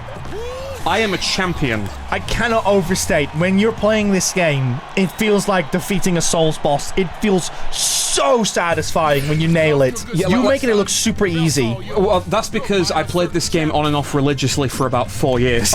I'm just trying to hammer that in, because it really comes down to, like, just keep trying. But trust me, this game will get hard. I know that eventually, we won't spoil it, but eventually it will get difficult.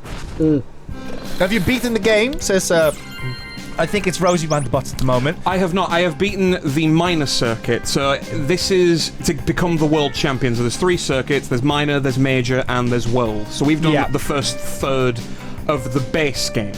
There is a special thing at the end of the game that basically makes you think, okay, I've done the game. No, you haven't. You have done just about a third of the game, my friend. There is a lot more to do. Okay, before you move on, if you look at the boxes now, they're defeated.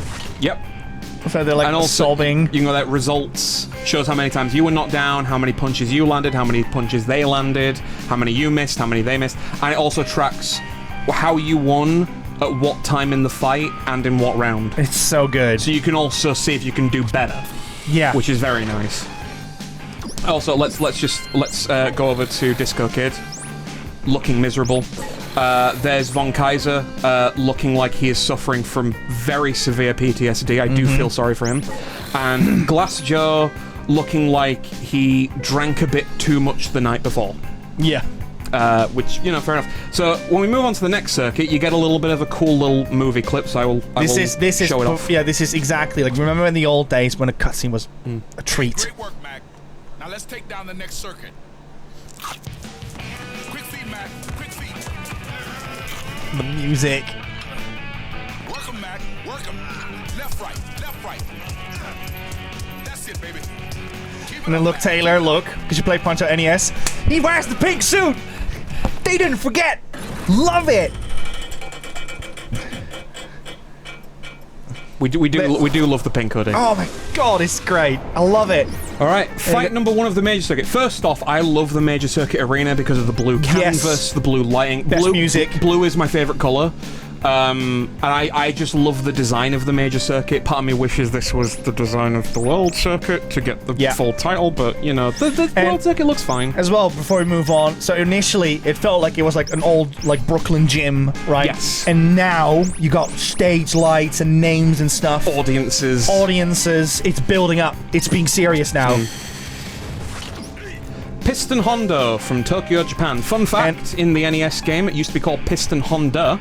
They ended up changing that because, you know, as we all know, there is a car manufacturer called Hondo. That's copyright and gimmick infringement. Even though Street Fighter got away with it for some reason. Yeah. With E-Honda. I also find it funny that the E stands for Edmund, even though he's from Japan, which isn't interesting. Isn't a very Japanese name, but who knows? I want to point something out as well. His hat says Ichiban as well, which means number one. Which is funny, or he's a Yakuza fan. Which is funny that it says number one, considering he's not the champion and he's not the number one contender. So his headband is a lie. And his record, 26-1. He has only lost once. I don't know why that doesn't make him the number one contender or the champion, but at this point, I'm just convinced that the boxing associations in this game just pick names out of a hat and just say, oh, that'll do. Yeah. It's fine. Also, 6'2", my height. He is significantly in better shape. Yeah. In insanely good shape. Like, Nico can attest to this. We walked to the lovely Buddy Bunker, which was out in the middle of the fields in nowhere. I thought I was being taken to be kidnapped.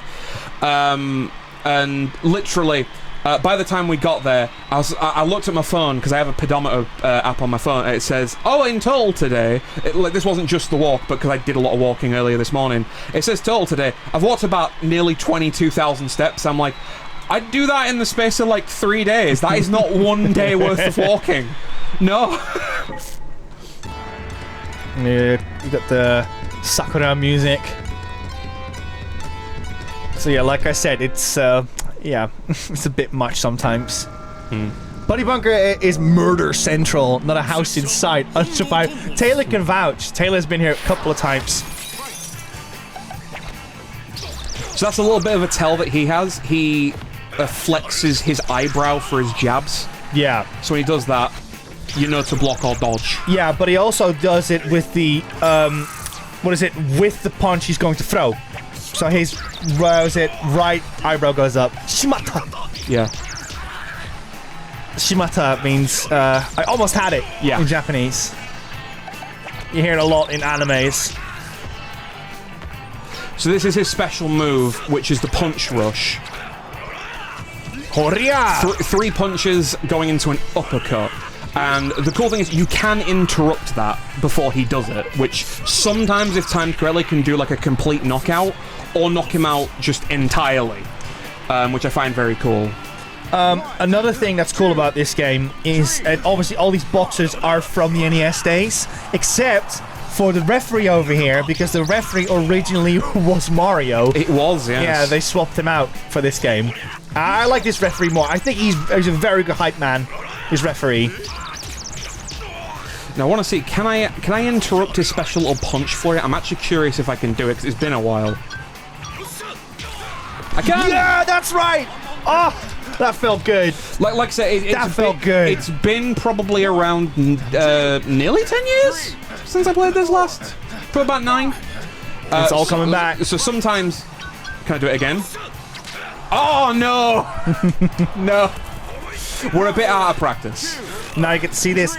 And also, the music has this different tune to it as well when you're on this scene. Yeah. And also, you saw the boxer, because he was winning, he's getting cocky, he's like, oh yes, I'm doing great over here. So many cool little details to them. Animation department went crazy on this game.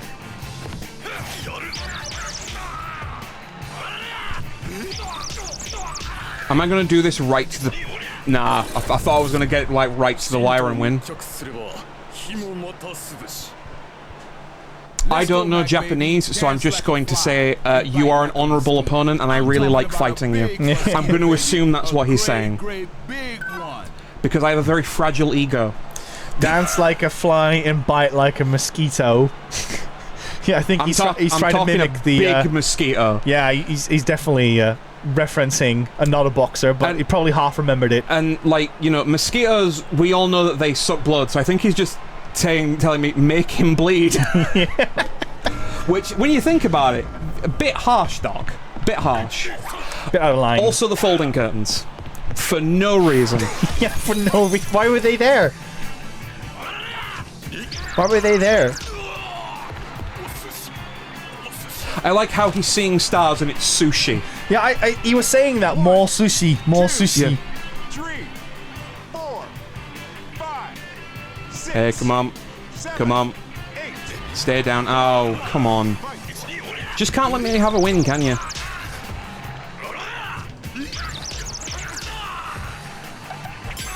Nice. Can you do it again? Nah, I was gonna see if I could star punch him. So, because if you did that star punch there, that would have knocked him out. Oh, yeah.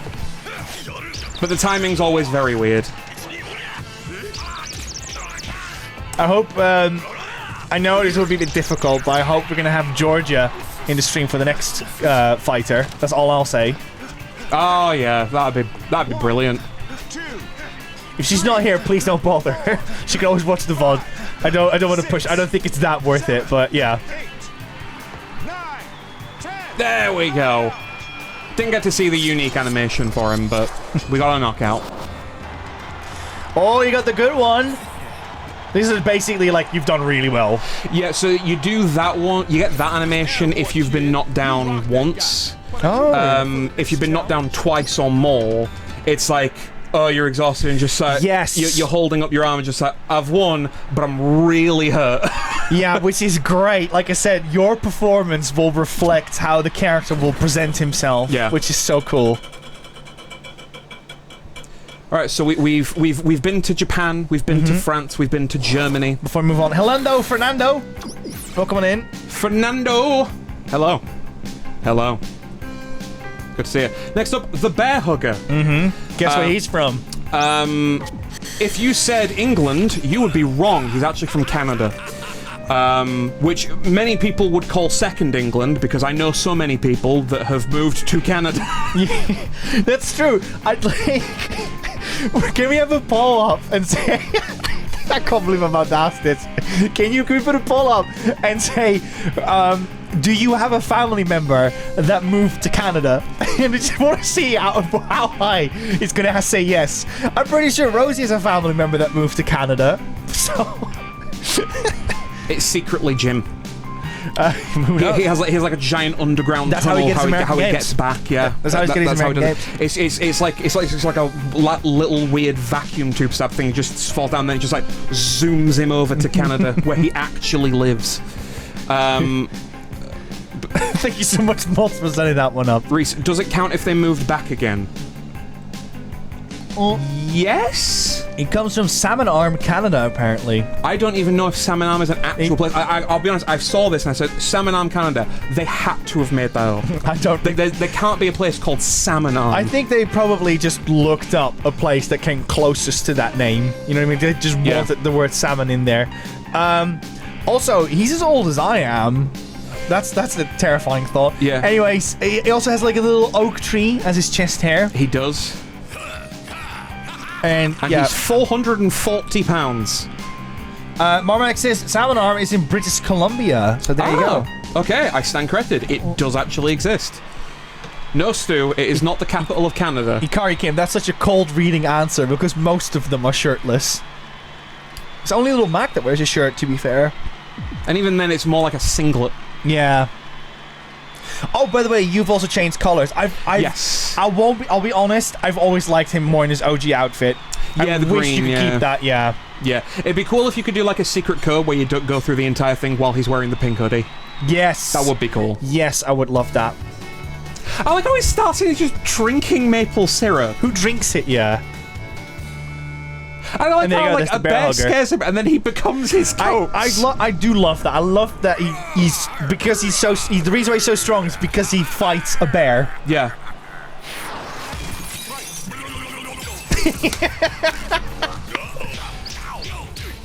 I like how his stars is salmon. Yeah, and then when you get hit, they just become like little ribs.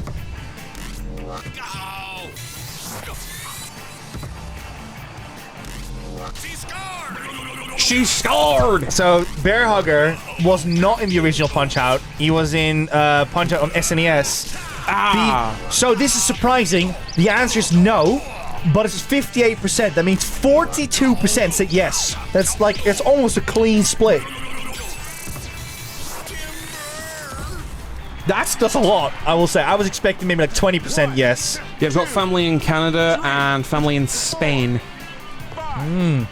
Which I count Spain as third England. Spain is a popular one for Dutch people to migrate to as well. Yeah. Tends to be retired people that move to Spain. And of course, Bear Hugger. Of course, the special move is a bear hug. Need a hug. Oh, that was... I can't believe I timed that one. Oh. Also, like, his belly wobbles a little bit whenever you punch him. Timber!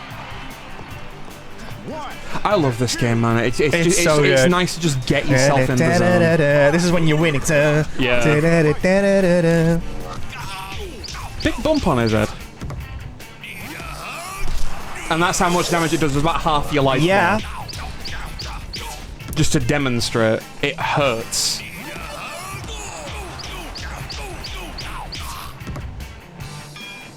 Alright. Well done. Well done. I like raw fish. So you like sushi then? Because sushi's primarily raw fish, isn't it? He just falls asleep. Save your star. Like, I'll be honest, because I don't really have the ability to nap. Like, I've tried multiple times. I can only really nap when I'm ill. Whenever people say, oh, I had a nice nap and all that, secretly, I feel so jealous. You're on a different page then, because, was it Rosie's always complaining about how naps do not work for her? I love naps. I'm like with Liam. I love naps, but yeah. I really, it comes down to the individual. Yeah, the funny thing is, my dad is a big napper. Oh. Because he used to be a postman. So he got back from his post round, he was absolutely exhausted from it. Oh. And pretty much within the hour he would fall asleep. Taylor says, he said crayfish, not raw fish. That would make sense. Really? I didn't hear cray at all. Probably because we're talking over it. Yeah, interesting. So your life bar just went all the way full because of that chocolate bar. Yep. Who knew chocolate could heal so? 1, 2, 3, 4, 5. Crane in Southern America. Oh, I like crawfish. Yeah, that makes sense. Also, Jade, welcome in. Hope you're doing well. Hey, Mew. We're playing some, is it someone from your community? Communities that I've been in. Oh, awesome, awesome. They do sometimes crop around my end, but I've known them primarily from other communities. Awesome. Yes, welcome to BuddyGames. My name's Nico. We're normally a team of 3, but today I'm having, Josh over for some Punch-Out Wii, and I'm very excited for it. So yes, welcome in. We play. He says having over. I'm more just snuck into the house and just decided that I'm staying. That's fine. It was the only place where there was an aircon in close proximity. Besides my hotel room, and that's not in close proximity. A copy of Punch-Out Wii ready to go. Yes. Alongside that. Yes. You rock that guy. The aircon is merely a bonus. So the bear hugger is down. We have been to the wonderful lands of Canada. And you would think, what's next after Canada? Do you go back down to the US? Do you go to the Arctic? Do you go to Greece? Australia? No, you go to India, which, you know, as we're not just right next door to Canada. Exactly. Like, so close. And he's floating. Mm-hmm. I didn't know people could do that. And he is a mystic? He's a tricky one. I do remember this is when the game starts to show its true color. So the original ones, they were just fighting. Whereas this guy, you'll see what he brings to the table. 24-5 with only 3 KOs, so he primarily won by decision. Which means also that he was starting to win, and he only lost to the people that are basically better than him. You're basically now fighting in the top 10 of everyone ever. Yeah. That's the only way how that would make sense.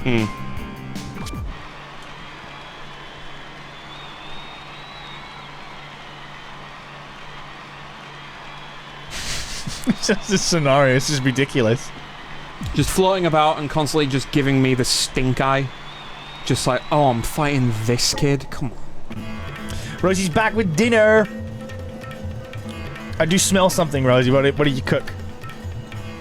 It's not burned. It's cool for you. It's brutal.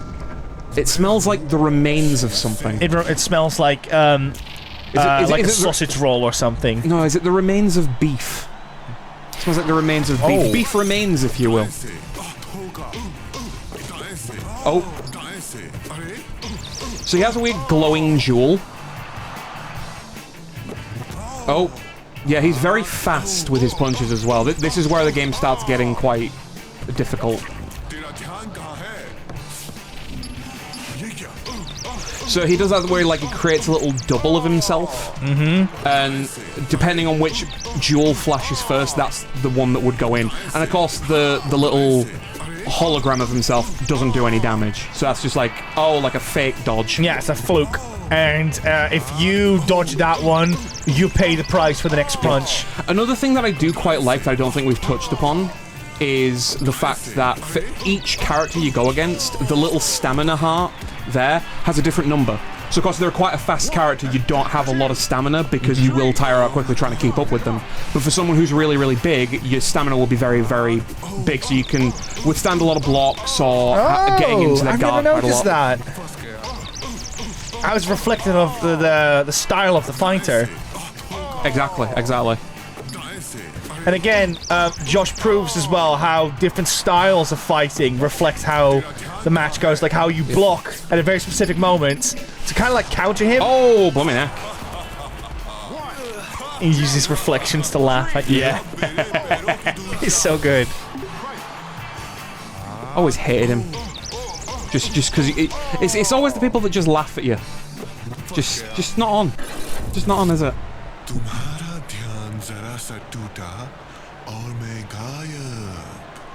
Like, I like how with his accent as well and what he's saying in Indian as well, it's just like, they do really well at giving the air that he's quite, up himself. The language of India was. It's not Indian, something else. It depends on where it is. I'm pretty sure it's either Punjab or Hindi.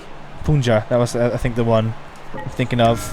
I don't know if it is Punjab, because I know a lot of people in India also speak Hindi. Yeah.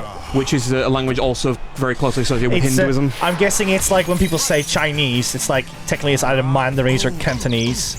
Mandarin or Cantonese, sorry.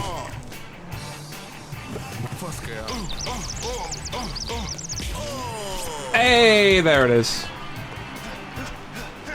Marmike says, I'm guessing, Marmike, you found that comment, unless you are an absolute mastermind with languages. Then lose your focus even a bit, and I'm gone. The timing can be really hard on this sometimes. I forgot how hard it is to time Great Tiger. Maybe we can get Georgia involved to translate what Bear Hugger was saying. Yeah, true. I keep forgetting that Georgia's from Canada. Wrong dodge. Ah, nice Marmite.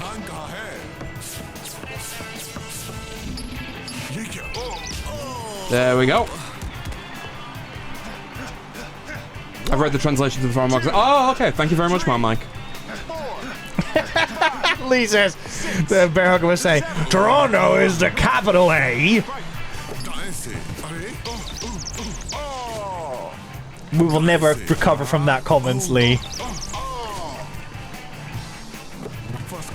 I'm holding my voice because I'm just like we could go into a whole rant. Reach, it's time for Lee to go back to the hiding again. Oh, that was a switch up because usually it's the right going first. What would a fighter from Yorkshire look like? Flat cap, I would say. Yeah? He'd have a flat cap. He'd probably be wearing tweed. Although that's more stereotypical Yorkshire. But again, like if we're talking Punch Out, you want kind of a stereotypical kind of look. Yeah. Probably got soot on his face because he's been down in the mines, like the little mining pit. He might walk to the ring carrying a pickaxe or wearing one of those little flashlight hats. Which could be pretty good. Might eat Yorkshire puddings in between rounds. No, he has them flying around his head. Or he's spinning it like he's spinning a basketball on his finger. Oh, that could also be. Could do it. There's a lot of the time with like pillows, if it's the right one, I can actually just spin them on the finger. What about if he has like one of those giant Yorkshire puddings he wears as a hat? Yeah, that's a good idea. That's good. I do like that. I do like that. But yes, on... Oh, here's a great one. I love Don Flamenco. Don Flamenco. You think of passion. You think of love. You think of the land of Spain. And he's doing ore like he's a matador. 22-3, the major circuit champion, 23 years old. He looks far too old for 23, I think. Very mature for his age. 6'1", loves his roses.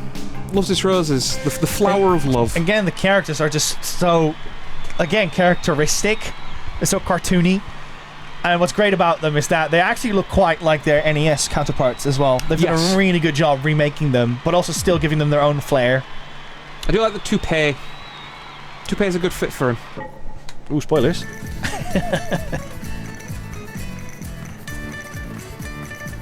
He just punched a ball into space. We are in deep trouble, buddies.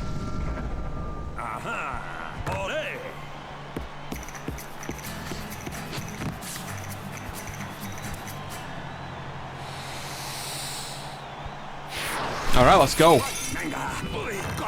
So he's an interesting idea where, like, that was it, yeah. You don't, like... So, like if he just stands there on his own, he's, like, goading you to hit him. And he'll very rarely throw a punch on his own because he's wanting you to go the first hit. To, like, he's literally doing what Little Mac has been doing all this time. Yes, exactly. You are the one constantly like, come on, attack me. And he's now saying, no, you attack me.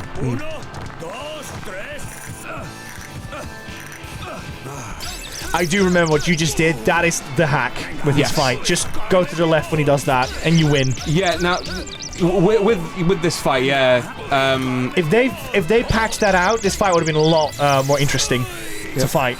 I just remember that one was like, just made him so easy. Yes. 1, 2, 3. Sister Geo is here. Welcome in, Sister Geo. Hey, Sister Geo. We've got a lot of bunnies in today. Thank you all so much for checking BuddyGames out on a Thursday. It's an unusual day for us. And also, shout-outs to 𝐒𝐓 for making the decision to not stream on Thursday. That was really, really nice of him. Whether it was fully intentional or not, I do appreciate it. I didn't actually know that. That's very nice. Kevin, a great streamer in his own right. Can you see, by the way, when he is about to punch, he pretends he got a maraca in his glove, like and then he just attacks you with it. Oh, get one in just there. Yes, that's it. That's how the king does it. Or in this case, the Mac. Return of the Mac. 5, 6, 7, 8.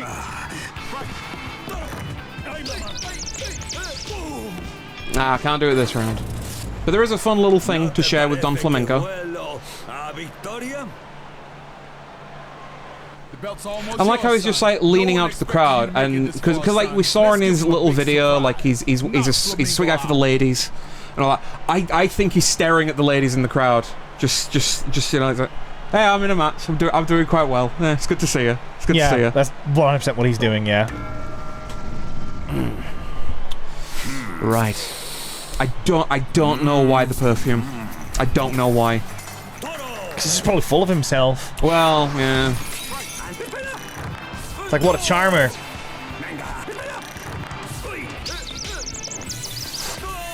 Love the little maracas he's got in his gloves. See, there they are. Big streamer Kevin. Hey, there we go. We knocked his toupee off. Yeah. And this is where he gets really, really angry. And that's actually cool you did that, because that is your fault at the same time, because you kept punching his face. Yes. So if you went for his abs instead and the kidneys, you probably would have had a different fight. Yes. Yes. So you've effectively made the fight more difficult for yourself. Because there's very rarely a point that you can stun him for multiple attacks until like he's thrown like 3 or 4 tires out and all that, and then you dodge him and then you can go for the punches, which I think is very, very nice. It reminds me of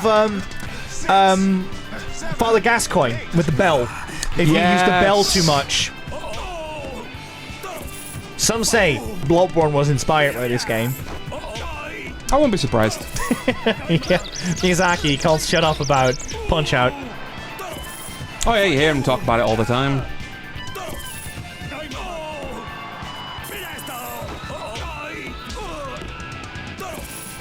I love it when you punch him in the gut and he goes like, yeah, it's really good.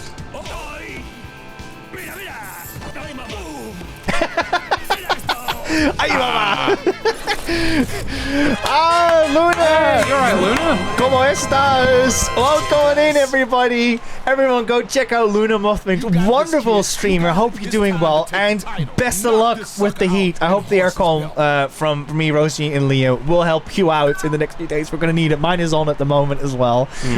We play lots of games from PS1 all the way to PS5. We've been out playing on the Nintendo Wii for a special because we've got jeyjeydub over here with us. Hello. And yeah, what were you guys playing? Dragon Age Origins. Oh, Sister Geo and Georgia will love to know that. Georgia would love you. Yeah, Georgia's also playing Dragon Age Origins, by the way. Yes. But yes, hope you're doing well, Luna, with the heat. Lima's also here, buzzing. Hello, Luna and Raiders. Thank you so much for the raid. Yes, thank you so much for it. And we're playing Punch-Out for Wii. Fantastic game if you're looking for a hard challenge and lots of like dodging, evading, and gameplay mechanics, but also if you like a game with lots of cool animations in it. Oh, absolutely. It's a great game on the Wii, and I really want this game to return. It's so stylized, so fun, full of so much character. And that's the thing with a lot of games nowadays. I miss, like, the real character of the game itself. Rather than the characters in the game, if you know what I mean. Yeah. It's like the game itself has so much character to it that's very recognizable. It's just like, you look at that and you say, it's Punch-Out. Yes. And it's got such a nice box art as well. For those who do not know, Luna Mothwings was actually a guest on BuddyGames as well. So it's lovely to see that we're still keeping this guest train up at the moment. A very unique style. Indeed, says Luna Mothwings. Yeah. I'm going to say, when Luna was on here, it was Bayonetta, wasn't it? Yes, yeah. Bayonetta on PS3. Yes. And I did see a follow come up there. From RC97 Gamer, thank you so much for the follow as well. Thank you very much. Yeah, we love Bayonetta over here. I've never played Bayonetta 2, though, and I've tried to avoid that game like the plague, not for bad reasons, but because I've heard the intro is one of the best ones. Yes. I've seen, I forgot his name, but it's a Joe Pesci guy, carry around these boxes of presents. Enzo, thank you, yeah. Enzo. And so carry these presents around, I was like, I've seen enough. I already know this is going to be amazing. Remind me why I'm carrying luggage here. Cause I got a job here to do, and now I'm here just carrying luggage for you while you're on a shopping trip. I didn't know you could do a Joe Pesci. Hey, forget about it. Forget about it. We should probably play the game for a bit, yeah. Christmas game, yeah, because it's Christmas shopping is what Bayonetta's doing, right? And I like how he doesn't start going all, like, crazy punches for the next round. It's oh my goodness, Kiraga raided in as well. You like Kira? Look at that. We got so many raids and welcoming in. Kiraga, thank you so much for trusting your audience to us and welcoming in. We've got jeyjeydub with us here in the bunker playing one of his favorite games, which is Punch-Out on Wii. Thank you so much for following as well, Kiraga. Can we get a shout out for Kiraga as well? Kira is a wonderful non-binary streamer who plays lots and lots and lots of Final Fantasy games. I believe, Kiraga, you were going through Final Fantasy Tactics, or yes, or have you already beaten the game by any chance? No, I thought they were literally playing it. Was it a moment ago? Yeah. I hope you're really enjoying it. I've not played Final Fantasy Tactics yet. I'm avoiding it until it's. Hey, there we go. There we go. Look at it. One last sniff of the rose. One last sniff. The most romantic kind. And then it wilts. It's so good. I love it. It's good to see you, Kira. I hope you're doing well. It's good to see you. Yeah, and Kiraga made your avatar, right? On Twitch at the moment. Or yes, my profile Discord? picture, yeah. My profile picture, yeah. Kira's done a lot for me. Music. Kira and 𝐒𝐏𝐄𝐒𝐓, two of the best friends I've made this year, like for sure. Oh, wonderful. Well, I'm glad Kiraga's here to witness this. Because for those who don't know, you had to travel all the way to Bristol, which was more than 3 hours of traveling by train. Yep. It's a lot. So, we do massively appreciate you being here. Yeah. Long trip. Yeah, but you're here now. Worth it. Should probably zoom in a little bit. There we go. Work, Mac. Now let's take down the next circuit. And again, the animation. Love it. The guitar. Speed bag. And again, Taylor, here they are with the NES screen. Pink hoodie. You love to see it. You do love to see it. So here's a little thing. I can say it by now. So obviously these fights are difficult, but if you lose enough of these fights, yes, specifically 50 to be exact, you will start wearing a safety helmet. And yes. That's the game. It's the game's way of basically saying, like, ha ha, you're bad at it. Yeah, it's the game's way of saying, okay, you're very bad at the game. Yeah. Maybe we need to help you. And essentially, what that results in is, I think, half damage. Half damage, I think it is. Yeah, you get 50% less damage, but you're wearing this silly hat and you cannot take it off because clearly you're not a great. Yeah. This is probably the one of the most problematic boxers, but he is interesting. I'll say that much. Aaron Ryan, the Irishman. I'm so sorry, Kim. Kim is the only one that does she get the pass? You carry Kim. Yeah, that's directed at you, Kim. Apparently. You don't look Irish. Yeah. Yeah, let's just go in and get this one over with. So Ryan is a stinking cheater, and you'll see in a moment. Like I love this, by the way. He breaks the fourth wall. He just walks around. He's off. It's like just goes right in the back of your head. I think he looks a bit like Johnny Knoxville for some reason. I don't know why. It always reminds me of Johnny Knoxville. Hi, I'm Aaron Ryan. Welcome to Punch Out. Yeah. So his whole gimmick is he cheats. Look, he puts hoofs in his. There you go. Hooves in the boxing gloves. He is the only one out of the bunch that cheats. Like a filthy cheater. Oh, terrible for it. So this is an interesting gimmick they'll show off. So for those who don't know, buddies, Kim is in the chat Irish. So you see there, if I'm dodging and then going for it, you never stun him. You can never stun him. So this is one of the first fights that introduces the idea of if you want to do the most damage, you need to interrupt their attacks and not dodge them. And not even block them, like full-on interrupt the attack. Could you try to punch him, for instance, just to show how he's difficult? Oh, no, I mean, like, you know, just you do a bad attempt. Yeah. Like, see, you can't punch him. He's constantly not in the in sight. Constantly zipping about the ring, always out of your range. You have to do it when he's actually in your face. Yes. And for the most part, you get flimsy attacks. Yes. Which is annoying, like that. So you're very slowly chiseling away at him. I like how you hit him down, and then it's like he still, like, tries to hit you even when he's knocked out. Which I think is so funny. We got Retro as well here saying, I love these old obscure games. Yeah, we love loads of games over here. We play predominantly PS1 games all the way to PS5. But sometimes, rarely, we do dabble in other consoles, like the Nintendo Wii. I guess it's a bit of a controversial one because not everyone thinks the Wii is retro yet. Look, I love everyone's booing him. You hear that? Yeah, everyone's booing him. Like everyone hates Aaron Ryan. Mm-hmm. Don't you just love to hate this guy? I like that. That's what. And that's a sign that he's insane. I mean, he literally makes like a coconut noise. That was a good one. Yeah, that one's always hard to time.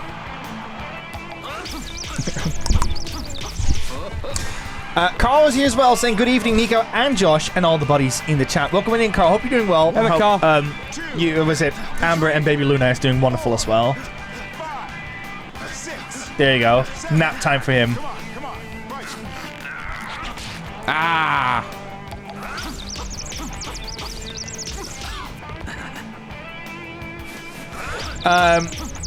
Lixie says, I was at the retro gaming market last year and a PS4 was sold there.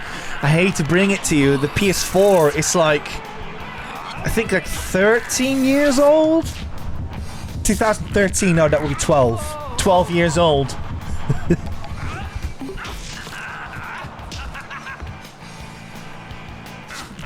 Research. On you go. Quiet. Ah. 12 in November is too sharp. Yeah. It's interesting looking at the passage of time, isn't it? It's interesting because most of Sony's systems nowadays, it's like they take a bit to pick up steam, and then whilst they do that, they have some really good games on there. And the PS3 had that in my book, and the PS4 had that in my book. No, we're good, thank you. Actually, do you want a drink, Josh? You probably do. No, I'm okay, actually. No, it's all good. Thank you, Rosie. Just in the zone. Yeah, you're fully in there, yeah. Welcome, Mac. Keep hitting me. I love it. He's insane. What's your favorite flavor of protein shake? Mine's chocolate. That Mine's actually makes chocolate. sense. Yeah. That does make... And he eats a chocolate bar. What is your favorite flavor of protein shake, buddies? Mine's chocolate. I think mine would be probably strawberry, but vanilla is very good for like anything else. You can mix and match things with it. Bananas is more like... The thing with vanilla and banana is that there's such a, like... What I mean, like, obviously I'm not saying banana and vanilla taste the same, but when it comes to like these highly produced products, they tend to be very like flavors that taste the same. Because it turns out that actual vanilla is insanely expensive. I think vanilla is this its price the same weight as it is in gold, but gold has gone up significantly in price, so I don't know if that's still the case. Yeah. But yeah, the point is that vanilla is insanely expensive because it turns out you can only get vanilla at a very, very specific time of the year. And there's a very tiny window for it. So you're basically banking on a whole lot when you try to make vanilla work. Knockout. You did it! I will also say, I do like 𝐒𝐿𝐴H's comment. I stand by what I always say. The PS2 came out 5 years ago. I will not be taking criticism at this time. Lunamova says Vanilla Elite. Exactly. Vanilla is amazing. I would love to try out real vanilla one day. You're right, Kev. You're right, Scully. Oh, Kevin Scully is here. Welcome in, Kevin. Kevin could not believe that I called this game like one of the best games Nintendo made. I don't think it's technically Nintendo that made this, but... I think it... No, it's Retro Studios, it's like... no, it's not Retro. I think it's Next Level. Like the people that made Luigi's Mansion. No joke. Let's have a look. Someone in the comments will beat me to it. Oh, damn that. Yeah, Next Level. Next Level. Yeah, they made Luigi's Mansion 3. Yeah, interesting character next. Soda Popinski. The fun fact I can share about this character, he is from Moscow, Russia. Yeah. The fun fact about him is that originally his planned name in the arcade game was Vodka Trunkensky. Yeah. But because, of course, alcohol, not very kid-friendly, they decided to change it to soda. It's because the whole idea is that it's very, like, Dutch courage, fights stronger when he had a bit to drink. And by the way, his design for this one is so good. Well, I mean, you compare that to the NES one, they did a fantastic job. Oh, yeah. On Soda Popinski. Oh. And there's another... 6'6". He's massive. I learned the other day that the Superman actor is like 6'4" or something, and I was like, when I heard that, I was like, this guy is making us all look terrible. It's like that guy, people say, oh, if my hair gets wet, it gets all curly. It's like, you know, it's just a natural thing that happens to me. Like, he's making us all look terrible. Yeah. 33-2. He's only lost 2 fights. He's a tough boy. Yeah. And there's one thing I love about him in his fight, but you will demonstrate that coming up because it's this whole mechanic around him.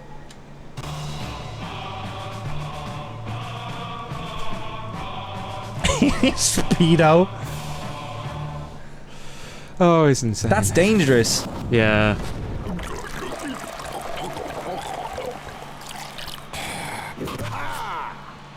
This is not even how a bottle works. I love it. Oh, flipping it. And if you listen closely, buddies, like all of his noises are like the cracking open a can, a cold one with the boys. Oh, flipping it. Yeah, no, like I think this is the first fight where I'm just like, yeah, no, the rust is definitely showing now. The rust is definitely showing. I used to be able to do this no problem first round. Also, I think little Mac over here, I think he's wearing what Rocky wears in the last fight in Rocky 1. Oh, yeah. Good spot, actually. I didn't notice that. Punch-Out is all about Rocky after all. Yeah. It's massively. Some say Rocky was inspired by this game. Oh, flipping heck.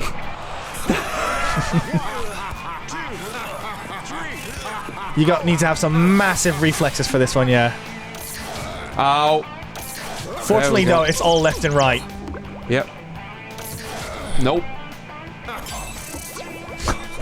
That was pity points from the game. Nah. Oh, come on. Can you do it? Ah! Nope. So, there's another mechanic in this game. If you press 1 and 2 fast enough, and if you're lucky... Oh, you got TKO, that's why. Mac will, rather than fall down, he will put his foot down, and he will scream, and he has one more in him, which is so cool when that happens. Again, adds to that excitement towards this fight. Yeah, so this is even though I've lost legitimately, it is a good way to show off a new mechanic. So there is an exhibition mode in this game where you get to fight all the people that you've fought before. But what it also does, if you've lost a fight, it will then introduce practice fights. So you essentially will go up against the character like a hologram version of them. They won't do any damage to you, so it's a good way for you to practice your timing with your hits and essentially make sure that you can do better in the fight for next time. Yeah. Now, I don't like to do that. I want to win legitimately, and I don't like to practice because it's a waste of time. So I'm just going to try again. I also want to say as well, because we need to make this more publicly known on BuddyGames. So I'm going to try to say this in the best way possible, because I don't know how to say it without just flat out saying it. But we on BuddyGames are trying to become partner. Now, we don't like partner push. Not if people do it, it's fine. But it's more because we really don't want to set people up for disappointment. We are currently 50% on that goal, if this stream goes well. So, what I'm basically trying to say is that if you are feeling generous, you want to keep the stream on in the background, any raids or whatsoever, they will help us a lot. We are, like, very, very close to that. Yeah. But I don't want to promote, like, partner push, and it's totally happening, guys, let's go, that kind of stuff. Yeah. We're in this weird phase. If we don't say it, then it will decrease our chances, but if we promote it, it will increase the disappointment if it doesn't happen. Yeah, so I get it. That's why it has to be said, but with an asterisk. We're not trying to push for partner in that sense, but it would help us a lot if people helped out. But that's all I wanted to say about that one. But if this stream goes well, then it will go well in the end. So that's kind of what we're trying to say. So there was an interesting mechanic for 𝐒𝐒𝐄𝐈𝐀 that showed up where he was like shaking around a soda bottle and was about to drink it. If you let him drink that, it will recover some of his health. Yes. That one, yeah. Yeah, but you can actually knock the bottle out of his hand. It'll make him go into a rage and just start trying to uppercut the heck out of you, which I find quite very fun. Yeah, but that's also a massive risk, because if you either let him heal, you go safe, but then you have to work your way through it again, or you go through that massive risk moment. Yeah. With 𝐒𝐒𝐄𝐈𝐀. And again, that's what makes this game so darn good. It's got layers to it. It's not just flat out, oh, dodge this, oh, punch me, you know what I mean? Yeah, It's just so much to it. For sure. For sure.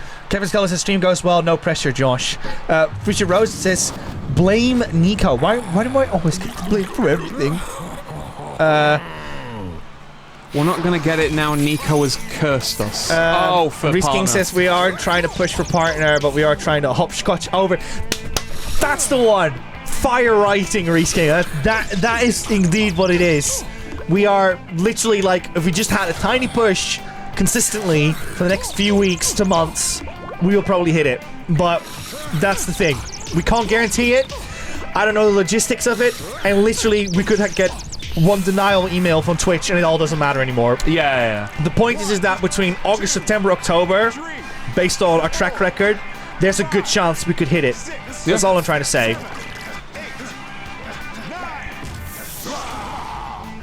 I'm gonna say you've worked so hard for it, you know. We've worked really hard for it. It would be lovely if we could.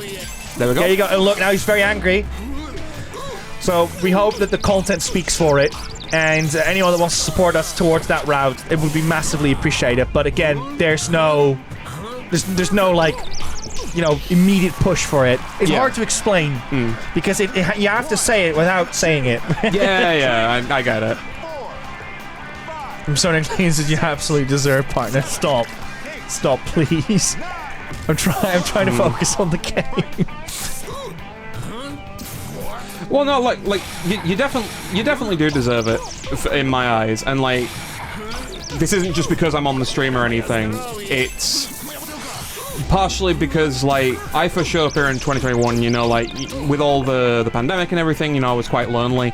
And, like, you can get to some places on, like, social media and stuff. Yo, and, like, son of a bitch, he's trying to tell a story! Rude! Where, like, you know, you can go on social media and that, and sometimes you can feel afraid to be yourself. Yeah. Really, and things like that. And it's like, if there's one thing that's, like, a shared thing for all of us, it's a love of video games. Yeah. And that's sort of the main thing that's like the underlying message of here. Like, doesn't matter who you are or anything like that. At the end of the day, we all love video games, and that's what we want to share. Yeah. Like, you can leave a lot of life at the door, and you can just enjoy the game with us. And that's the thing. Like, you are a very community-driven stream, and all for something like video games. It's a universal language. We will say though, we do have pillars. Yeah. We do have standards. We don't just let anyone in.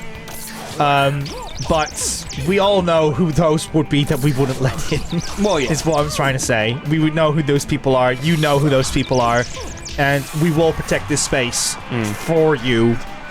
Is what we're trying to achieve. Yeah. With a £5 entry fee, you guessed it, Carl. I mean, hey, you gotta buy friends too at some point. Is it possible on? Oh, you did it! You did it! It's possible with that animation where he'll try and get one last drop from the soda bottle and they just won't pull. You got like you beaten up one. Yep. Love you, Doc Lewis. So here's a cool thing about what is it? About Punch-Out. This is the weirdest DLC. This game's got one of the weirdest DLC stories to it. Yes. So, with Nintendo, when you buy these games back in the day, you would get... Let's see if this copy has one. It probably will be in Dutch, but yes, it does have one. Let me just show you this quickly, buddies. It's got a... This is already used, and you can't use it anymore anyway. Get me out the frame. You got these little flyers with it, with a code on the back, and if you register these, you get points.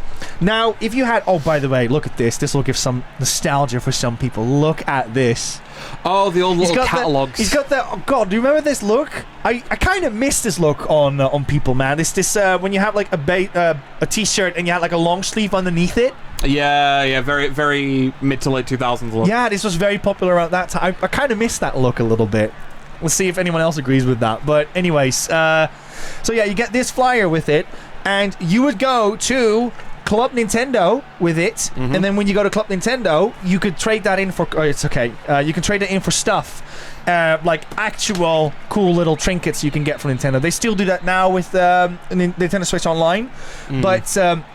you were able to get DLC for this game where you fight against Doc Lewis, and that is a thing that meant that that was the only way how you could play that. I did not have enough points for it. There's footage of it online, how you can see what that was like. Yeah, and I only found out about it after they were stopping Club Nintendo. So yeah. I never had the opportunity to do it. It's so weird how that was the thing. There's a classic. The Bold Bull. Hailing from Istanbul, Turkey. I think Bold Bull is going to win. Alright, thanks. It's like a famous quote around him. I also like that he just keeps punching himself in the face. They have to go for one guy that's just a straight up machine, you know what I mean? I love this one. Oh, I thought he was like very close up to the camera.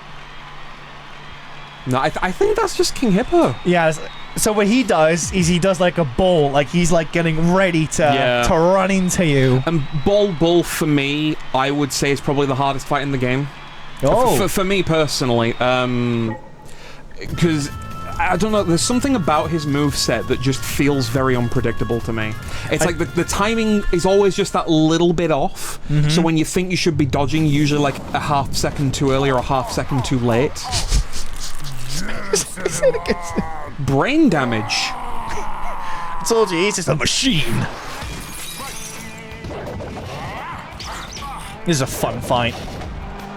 And that's the thing, because he's so strong, you can't actually block his jabs. Pity points.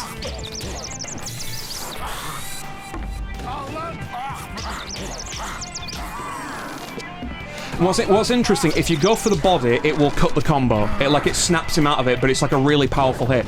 So he has a weak body, so flipping it. So what it recommends you do is... My timing is so off right now. You gotta wait a little bit with those, when he's just a little spinny. Yeah, and that's why I think it was always hard to me, because the timing was so... like that. There you go, you got it. It's like... You end the combo with a stomach punch and you get just that little bit of extra damage. And here's the thing, the bull charge. So I can dodge it. Oh. Or... Yeah, that's right! If you... so, that move, right, I love that one. This is a great example of Punch-Out. It's a fantastic game. That attack, if it hits you, you're knockout. Yes. But if you time it just right, which is very hard to perform, you get the knockout on him instead. And like I said, this game brings that fanaticness of like, I want you to win in people. I've missed it, but it's okay. It's just I love that about Punch-Out on Wii. Yeah, like it's amazing. Even though like for the most part we're showing off the game and just having a good time. It's amazing how much you get back into the zone. Yeah. There you go. The way Josh went, or I could just do that.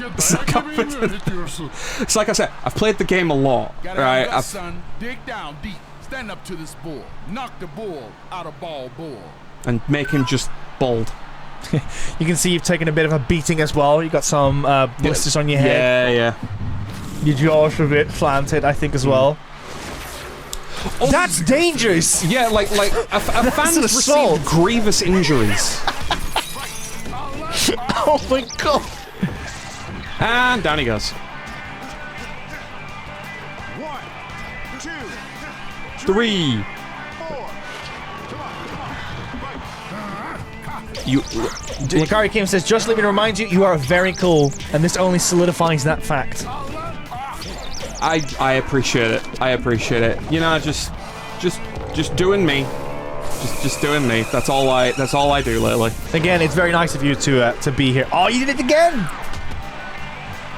We gotta get the Yata. You gotta get this in. Remember, that's for those who missed it. At the beginning of the stream, Josh counted like this to 3, and I pointed it out, and then he was like, "No, I only count like this. I'm not like one of those pavement freeze that do this." Very pedestrian. Pedestrian freeze is what Josh said.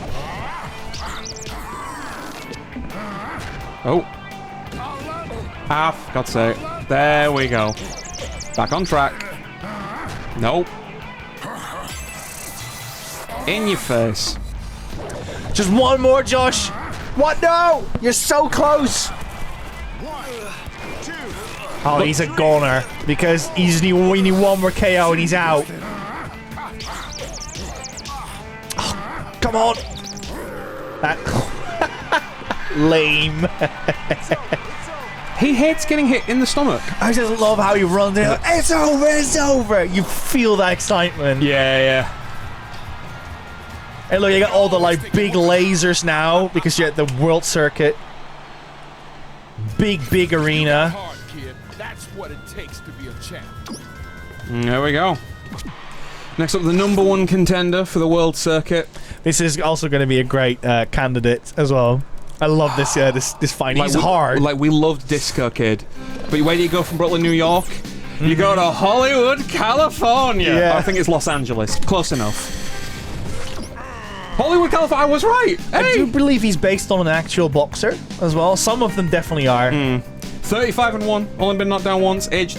He is not 27. He is not 27. Like, there is no way in heck anyone can look at that and tell me, yep, that's a 20s love man. his fake tan as well, like that greasy, fake orangey tan, silver hair. He's got a gold tooth. Probably everything is plastic surgery about him. Total poser. The super macho man. Flexing. He is tough as nails. He is an awful fight. He is, but I remember a trick to this guy, which I'm going to try. Gary Kim says, I'm 27, and look at that. Somebody Aaron says, Super Macho Man, a boxer with a wrestler name. Literally. Yeah.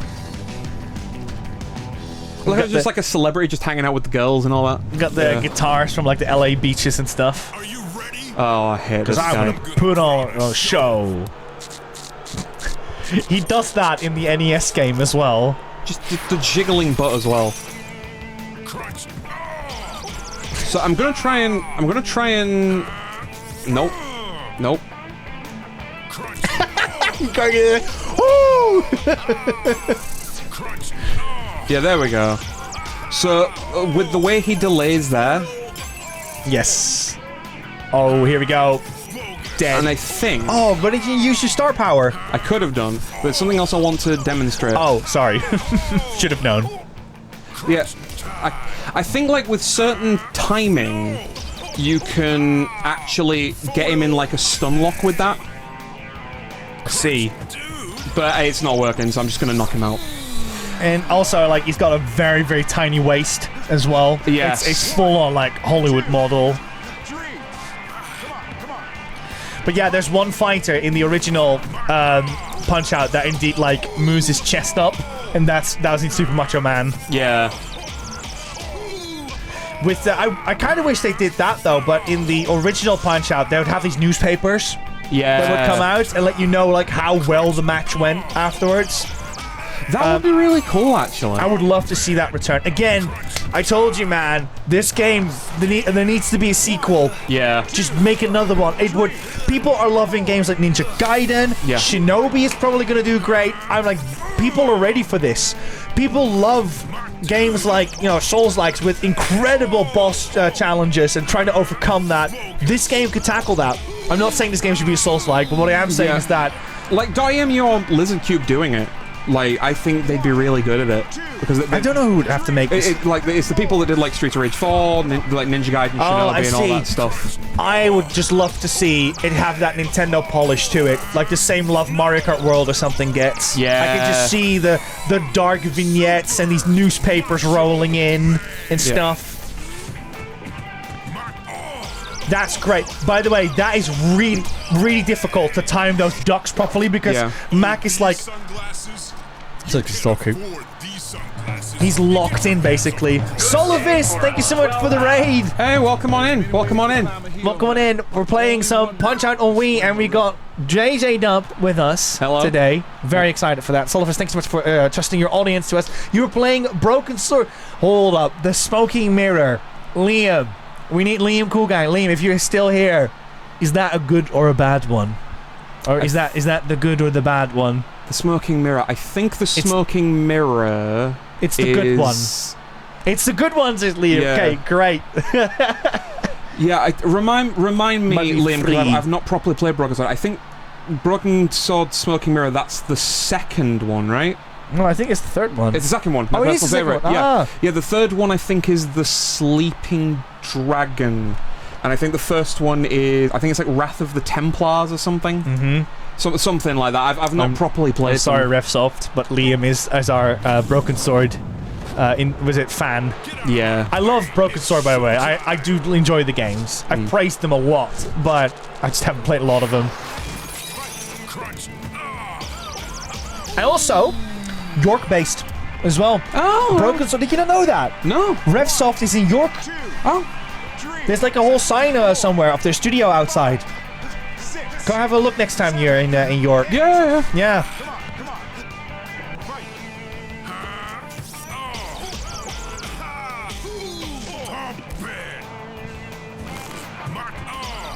That punch is relentless.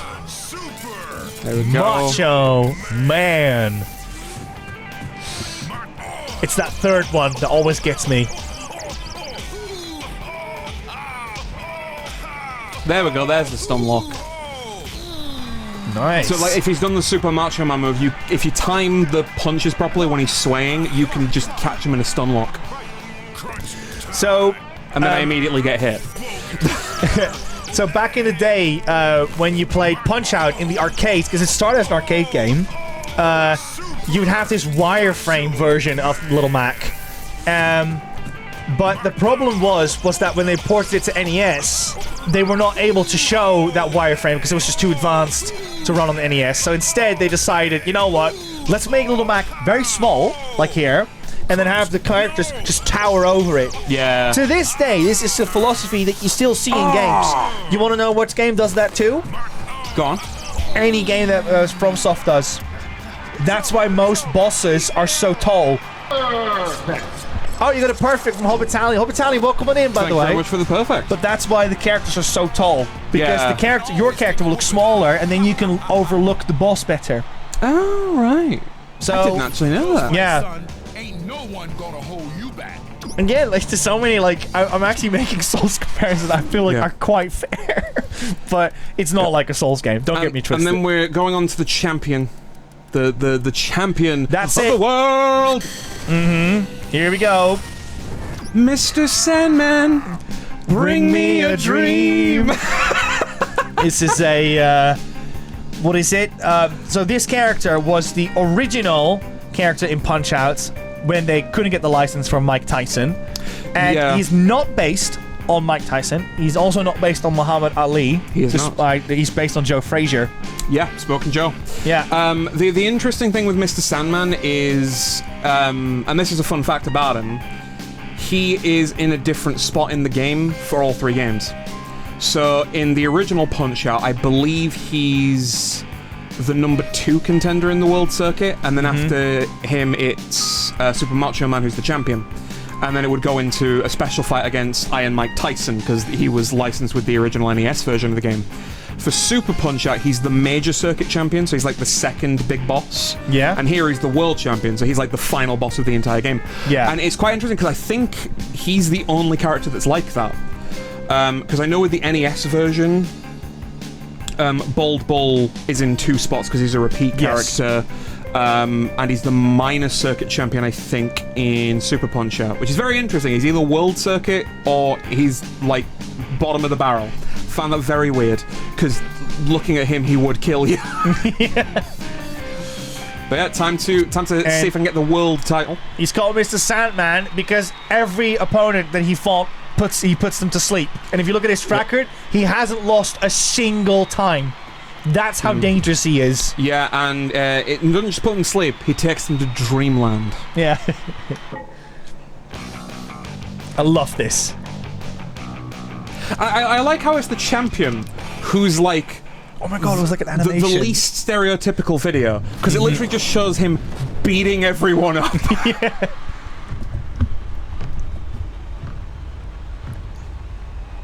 Here we go.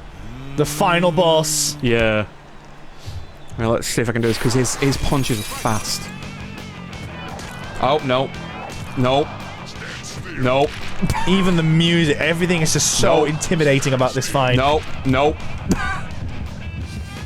There we go. So he always guards the face. So you got to do the first hit in the face to stun him, and then you just got to go all body punches. He makes fun of you. Yeah. Yeah, yeah. There we go.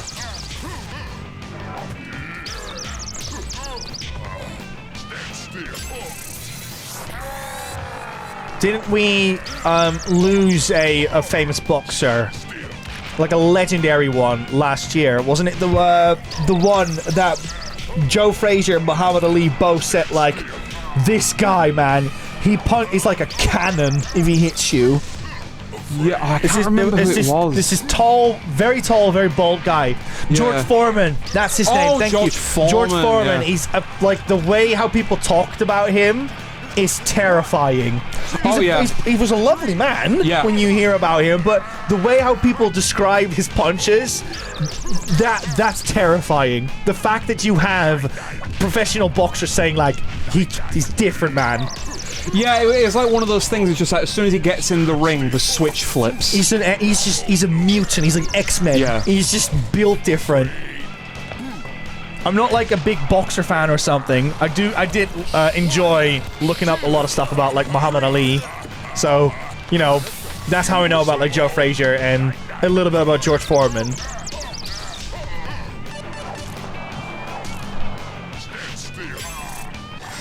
Yeah, that didn't go very well. Hey, Georgia's here.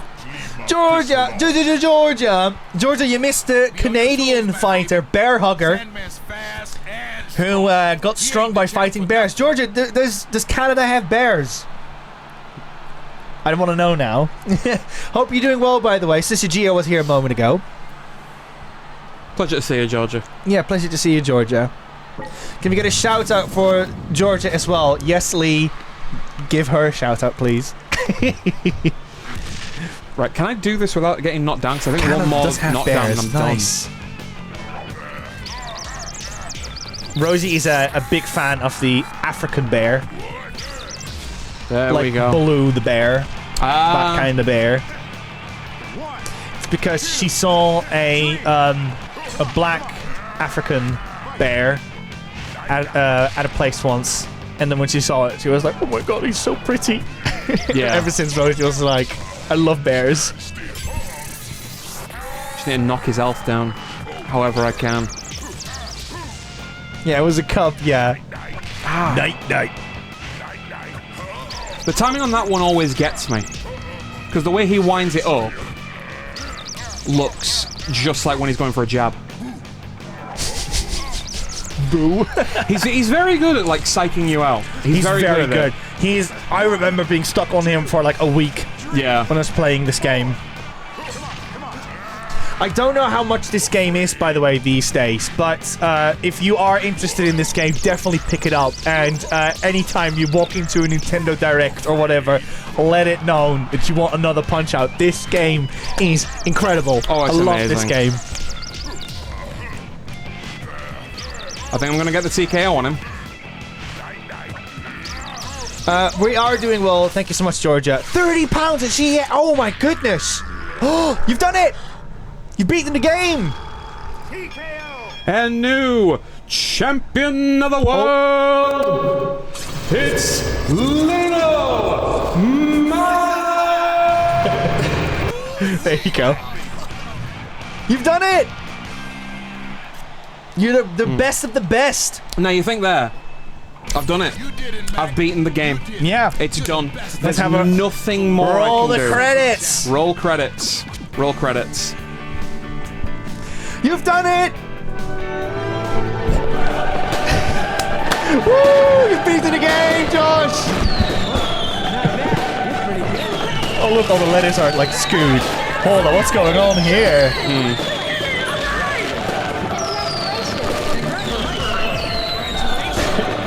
Now you can get to witness the crazies of it. Yeah. Thank you, Snake. Did I say thank you, Snake?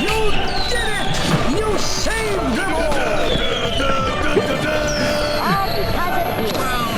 Because I hear this so infrequently, I always forget how insane it is.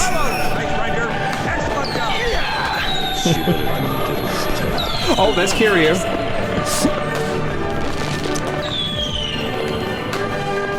There you go. I've had so much fun making that one. There's literally Zumbinis is in it as well. When he goes, "You did it! You saved them all!" Shout outs to Scarfulu for that one. Good work, kid. Hey, kid. Jason Carr, I've heard that name you before. You did great in that boxing at BCV. Come on. Miss Donnie, thank you so much for the bits. BCV. Love Zumbini, says Reese King. Rosie and I quote the pizza log guy a lot. Make me a pizza. Come on, says Stu Sharp. Jammer. Oh yeah, that's it. If you find the boxer names, yeah, you get extra points for it. Disco Kid.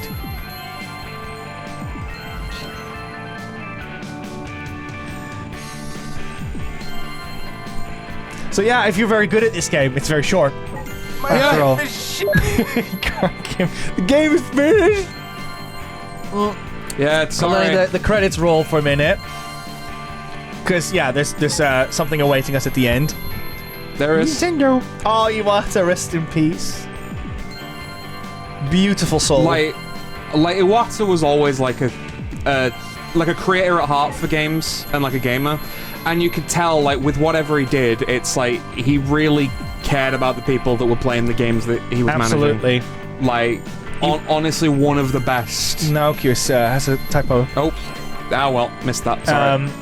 What is it? What was it about Iwata?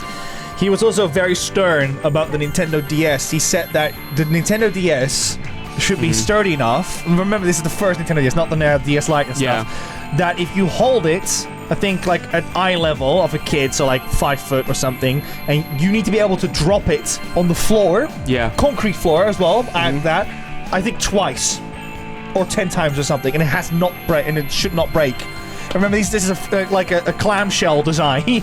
So the people that were making and say, "Oh, I make it cheap." That's also what he said. Like, don't make it expensive. So the people that were designing the DS, they were like absolutely like, "Oh my god, this guy." But he will always be remembered as like a CEO that put his staff first, with taking a salary cut and whatsoever. Yeah.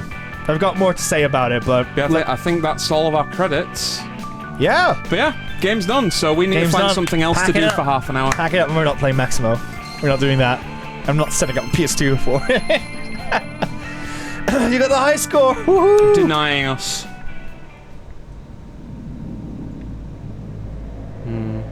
Oh. Or is it the end?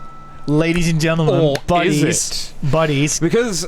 Folks, we now introduce title defense mode. So the idea of title defense is you are now the world champion. You need to run the gauntlet and beat every single person you beat on the way. Yes. Thank you, Carl. Every single person you beat on the way to becoming the world champion. But there's a twist.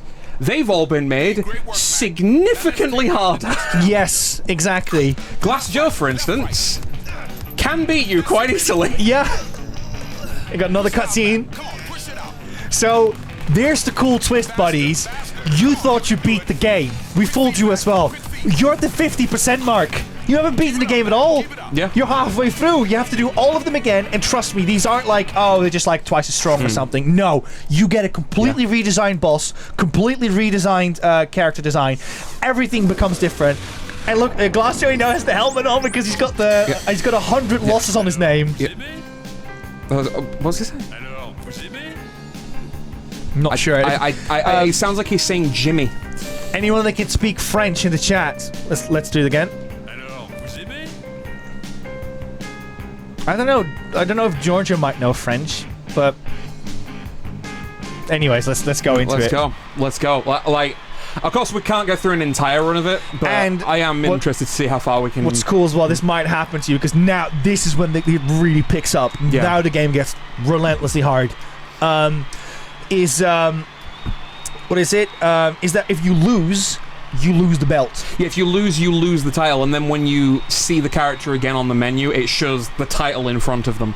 Yeah, I think they have the belt. I think for the people that were holding belts in the original game, it would be over their waist, or like on their shoulder. Yeah. For the people that didn't have it, it would literally just be on the ring post and it's in really front of sad. them. Little Matt really is like, dang, I worked so hard for this, and he has to pass it on to the individual. So it's like saying, can you do it again? And it's also, you know, when you lose it, you feel that, like, I don't want to lose this time around. And the funny thing is, with the hype videos for the characters in this run around, it shows them improving from before and, like, trying to fix their weaknesses. Oh, we've got Mr. Patafoin? I'm not really sure how to say that one, sorry. Saying, so, do you like it? And that's what what Glacio was saying in French. Thank you so much for Thank you very much. One. Oh, Marmike knew it as well. So George says, sorry, Nico, I didn't really hear the French. Marmike luckily said it as well. didn't know you could do that. Yep.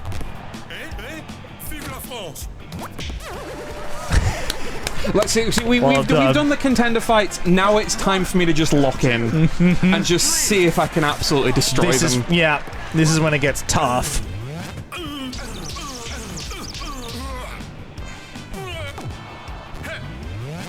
So that move he just did, that was not a move he did in the original. No, it was not. I've got layers to it now before he punches. Yeah, his uppercuts have 2 different times. His jabs are quicker. Unless you're using Star Punch, you can't hit him in the head. You now have a gold design as well. Yes. Because you're the gold star. Liberté. Yes. A little extra step. Because that's funny, right? Because some of these characters, they're going full on like the Irish boxer, just full on. I'm just gonna start cheating. Yeah. Whereas Glass Joe, he thinks he like a 5-year-old, like cuckoo and that kind of stuff. Peekaboo.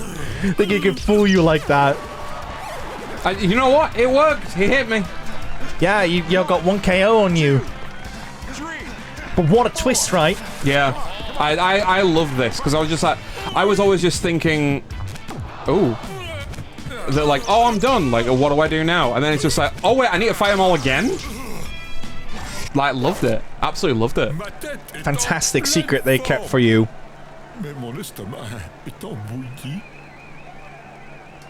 Alright, champ. Glassjaw's trying to fool you with his hooks. Wait for him to punch, and then get out of the way. So that's basically like when it's fooling you with the hooks, where like with one of his uppercuts, he's like delaying it. So he's basically just telling you, pay attention, and like literally when the punch is coming, that's when you should dodge. They what they do as well, you might have noticed that they blink red before they start attacking. Yes. So that's what Doc is saying. You need to start dodging as soon as they glow red. Exactly. That's when you know it's your time.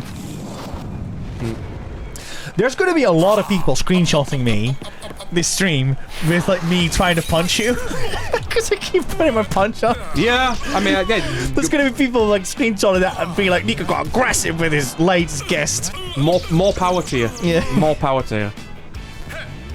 I bet Kevin Scully's community will have a field day with misconstruing me.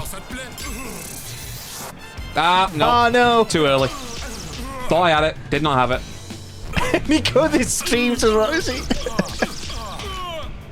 No.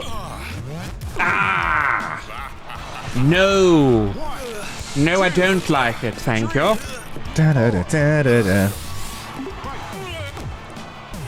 I also like how as soon as you get back up, he just immediately goes for the jab. He's not waiting for you. He wants to punch you down again. 3, 4, 5. Lisa's Nico first rate. Just needs partner. The stream has to be good.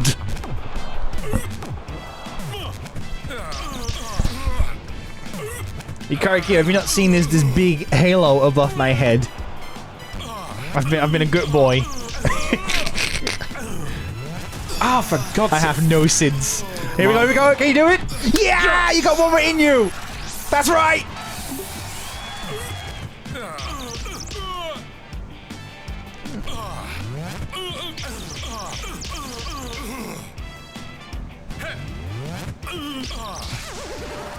That's right. I forgot how hard Glass Joe is on title defense. Oh yeah, title defense is tough. That does mean we're having a title defense Disco Kid. Oh yeah. We gotta get to him at least, don't we? Oh, tease. Just survive. Survive. There you go. Okay. Okay. I think one more knockout and I think we got him. I think this is tight. Like, if don't mess this one up, basically. Let's give Glassjaw a little respect here, okay? He can always take a whooping. He certainly can. He's suffered always 100 losses.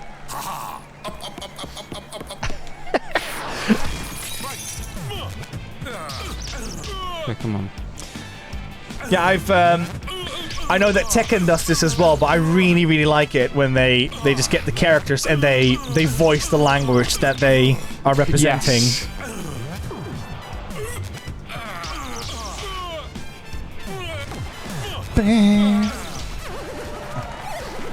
Seriously, Georgia, What is it? Josh is doing a phenomenal job at this game. This game is tough. If he can actually get, like, Mr. Sandman title defense, that's genuinely impressive. I couldn't. I made it to the World Cup. I think I was stuck on either Macho Man. No, I think it was Macho Man. I couldn't get past him on title defense. That was too hard for me. Like, I think I remember on my original save with the game way back in the day, which I don't have anymore, sadly, I think before I managed to finish the entire title defense run, I think between contender and title defense, I think I got a total of 23 losses. And then I tried it again a second time when I went through, and then I got to 4. And then I kept trying to go through a full run of everything until it said that I was undefeated. Because that's what I needed. We have... Future Rose says, well done, Josh. Thank you very much. And Lee over here says, but can Josh beat Totally Angelica? Remember that one? I have nightmares about it. And here we go, Von Kaiser's back. With his hair cut. So it looks a lot more confident. Less PTSD. But I wonder why. Why is he holding his hands like that? Who knows? Why is he doing that? And also his scores get updated too because you knocked him out. Yep. And he got better and got rid of his PTSD just because he hated being beaten by a kid.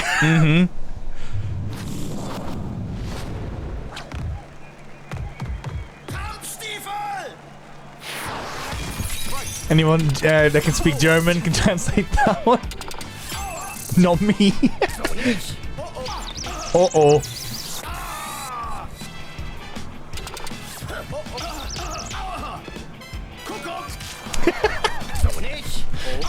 Cuckoo. Oh, yep, nope.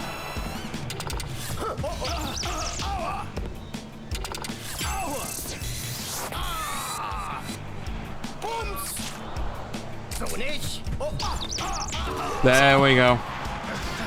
I love it. Did you hear the clock noise when you when you hit him last? Really good. Oh, what was that noise? That is how I box. That is Rosie will vouch for that. Yeah, I would just do full on like pirouettes and then. Oh, now he's faking attacks as well. Kevin Scully, smash or pass, punch out, fire. Just let's leave that for another stream, Kevin. Let's leave that for another day. I don't think that's really a conversation. I don't think that's really a conversation here. No. I would argue, like there is an easy answer to this. You would argue smash for all of them because you need to knock all of them out. Yeah. I suppose, yeah. You can't skip fights.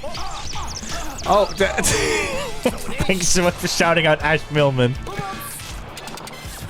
Do you get the sense that they sometimes do shout-outs just to trip you up? Just to say, oh, are they in chat? I was looking twice, yeah. Yeah. I wouldn't mind if Ash Millman was here, but obviously we don't like to call people, be like, you've got to be here unless it's actually worth their time. Yeah, everyone's got lives and all that. It's all good. There we go. Okay, I said that was boxing, Little Mac, not a whatever cafe. Tranken cafe or something. I'm going to say, so he's referring to coffee? Yeah, maybe. Is that why he's so twitchy? Maybe like a high tea. I think that's what he might be saying. Yeah, is it kind of? Is that why he's shaking all the time? Do you think he's like just drank a lot of coffee? Could be. Yeah, could be. A lot of people love their coffee. Not at Tea Party. There we go. Oh. Oh, was he saying like a Tasha cafe? Oh, a Tränen cafe. Thank you, Chucky.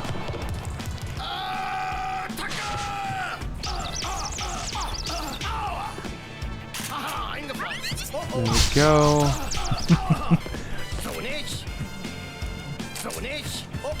Yeah, and because he didn't glow red that one time, that was the way to fool you. 1, 2, 3, 4.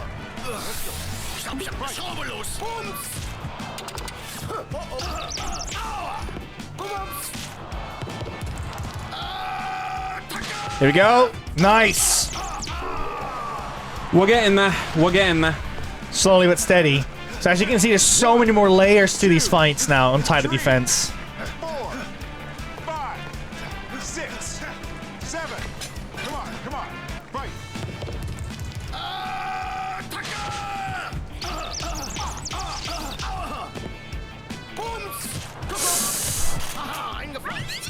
Those attacks are so quick. Yeah. Lots of brutal attacks as well. Oh, come on! Come on! Yes! Not going down that easily. Like, I am trying to dodge you, sir. Like that, yes. Oh, such a good game. Oh, can he do it? Is it enough? Is it enough? Yeah, you gotta spam them. You gotta spam them. 1, 2. That is the way. Like, just like tippy tap your fingers like that. Tap with Josh, everyone. Tap in. He's gonna need it. He's gonna step up at 9. I knew it. I knew it. Oh, come on. Well, luckily you're good at dodging that one. Yep. Nice.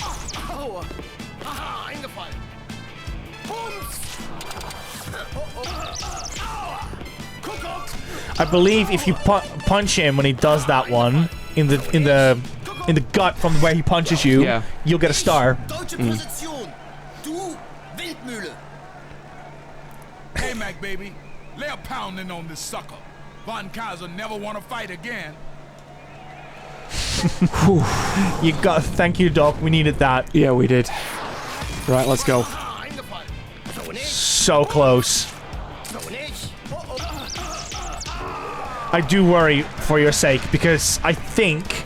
Wait, he might actually be gone now. He might be. I think maybe one more KO because he just had time to recover like you did.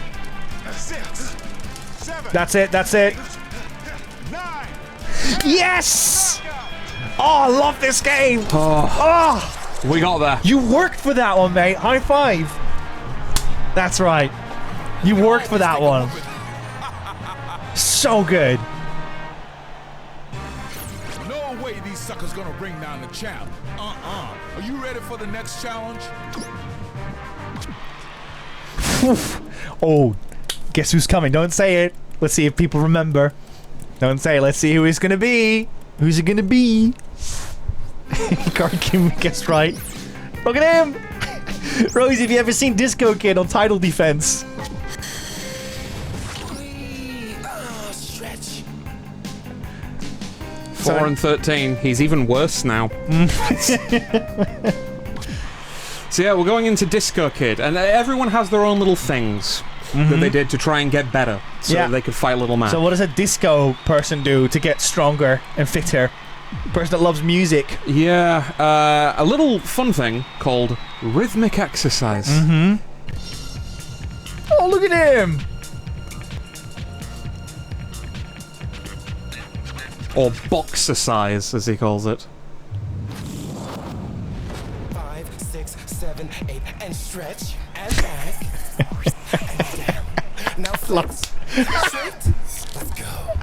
Oh my god, I love him. Got the boxercise.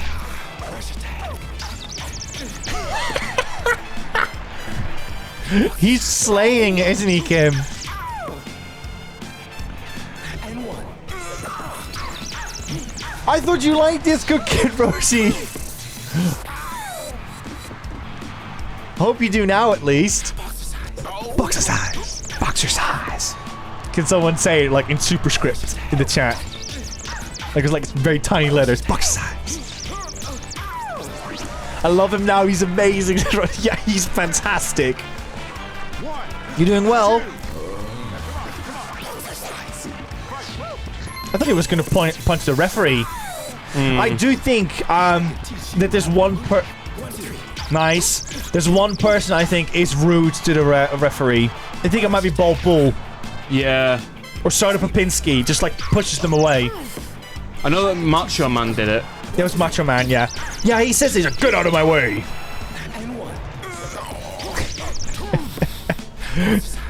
Box size.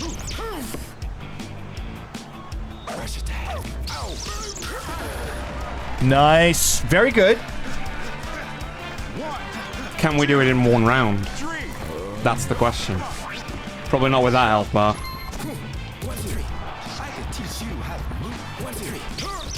Oh, that was a good one on his end. Buddies, what do we think of Punch-Out? Now that we're seeing this. It's such a good game, isn't it? So layered and so charismatic. Hey, Love it. I don't want to run this surprise, but I got you a matching leotard for your birthday. I want a new Punch-Out so badly. It's been 16 years. Oh, I totally respect Next Level doing all these other things. I am fabulous. You are Disco Kid. Well done. Thank you, Rosa. He's really cool. And one.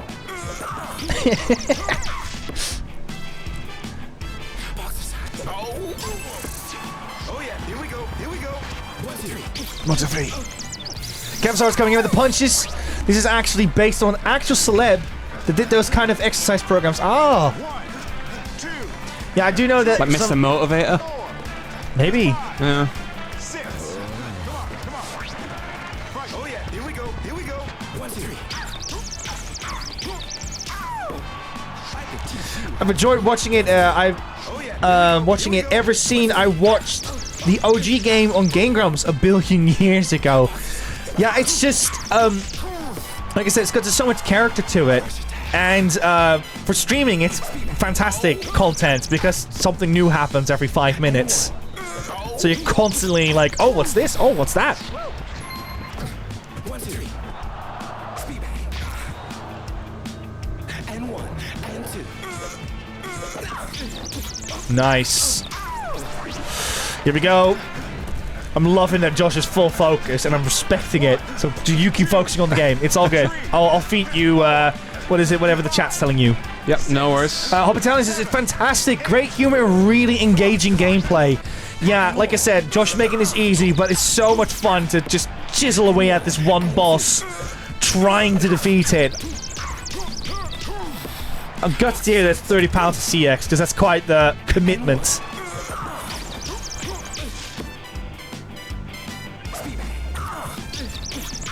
But yeah, as much as I would like this game to come back, I really hope it's not going to be a remaster. Even though I would grant people to obviously play this, of course. It's just, I want a real new one. Yeah, oh yeah. And I think Nintendo can do it. Smiling is contagious, Mac baby. Disco Kid's got it right. A bright smile can make you a star. Bright smile can make you a star. I love that way of wording it, just to say, hit him in the face while he's smiling, you get a star. Yeah. Fabulous. Like that. And 1. Oh, this is in the bag. If he's not knocked out now, I'm gonna work him out the next round. Yeah. But those 2 stars are going to be lethal for him. 7, 8, 9. Oh, come on! I wanted There you to go. Got you fooled. Got you good. Well done, George said, let's go, Josh! Thank you very much. You can always take a whooping. Also, we have consistently hit over 75 throughout the most of the stream. Hashtag real partner hours. Thank you all so much for helping us for this partner. Well not done, really push. Josh. Liam mistyping there. Well done. Just don't. You did really well at not doing anything. He's got a bigger crown. Yeah, he's got a bigger crown. I love this game, man. And he's wearing a manhole cover over his belly. That's so good. So I'm about to say, because I'm looking at the time there. Do you want me to try and keep do going, this? keep going. It's all good. Maybe you want to be here for half an hour longer. I think that's fine. That's all I'm trying to say. It's up to you. I'm fine either way. I swear he's closer to the camera. He is. No, he is. No, he's literally oh my god. staring into our souls. Oh, just look at this. How does he improve? It's quite simple. He's trying to cover up his belly. Oh wait, everything. Hang on. Yeah. Away to the sewers. And he was defeated in New York. He was. Very clever detail. Oh. Now, how is that even legal? Also, I don't think it was. I don't think it was obvious, but von Kaiser had metal in his gloves as well.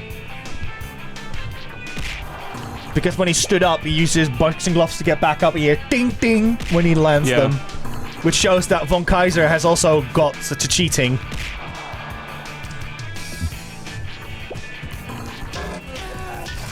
You know, there we go. I will say, 𝐒𝐿 teaches us an important lesson about, like, if you feel down about yourself, you just need a bigger crown. Yeah. Yo, you broke his toes.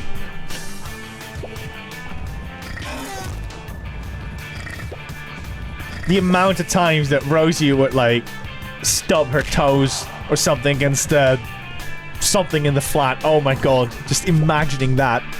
With, like, just a lid of sewage. Yeah. Oh my god. See, there's a gimmick with 𝐒𝐿 now where it's like, if he's throwing a punch and his mouth isn't open, he will just block you. You need to have his mouth open to be able to stun him. Like that. That's it. Right, okay. I've got the manhole cover off of him. That was the main thing I needed to do. Now the fight's more normal. If we're lucky, we might get Bear Hugger again for Georgia. Hey, yeah. But when it is, feed him that knuckle sandwich, baby. A crown? Carl, is that you? Yeah, Carl needs a bigger crown after that Outbreak 2 fiasco. Yeah. That was so funny.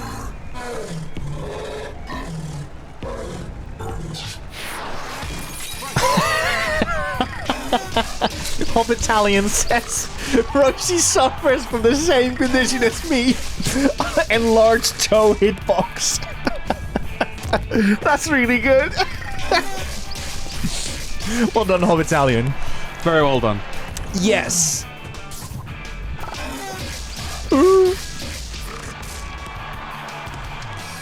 Liam says, I'm back on Sunday, by the way. I'm guessing Rosie has finished all of Outbreak and Fall 2, right? Right. Shall I read every comment like that Liam makes? It's fully sarcastic. Yeah. I'm back on Sunday, by the way. In case you've forgotten. In case you forgot.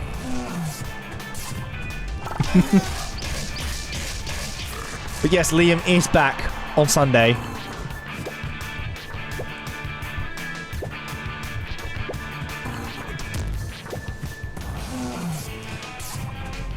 Also, Liam, not to put you on the spot, but I am going to put you on the spot. Will you be joining me with Leon B? Because it's going to be scary. It's going to be a very scary game. Kid. You did it. Hit this sucker in his weak spot while he's busy pulling up his trunks. People are invested. I'm very glad. Loon's Atlas says, Rosie, save some for you. There we go. He's down.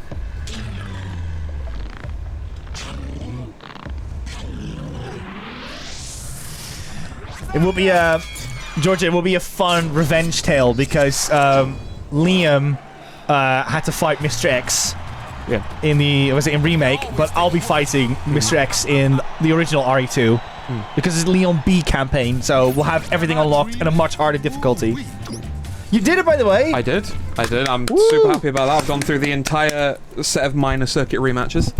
Before we continue and we go on to the next one, I'm gonna... Because I did mention earlier that there was a fight that I could do in like 5 punches. Yes! I will show that off first. Yeah, probably you might want to do that now, yeah. Yeah. Good point.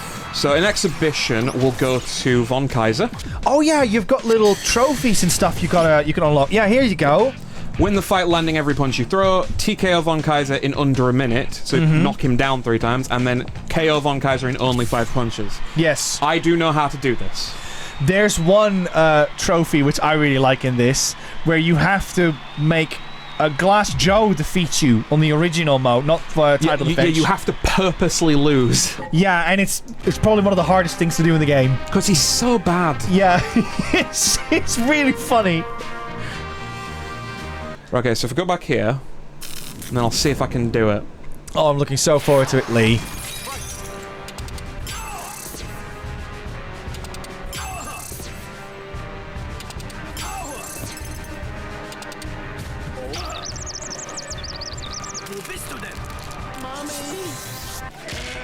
Wow. Wow. Look at that. That's a sign of how long I've played this game and how much that's burned into my memory.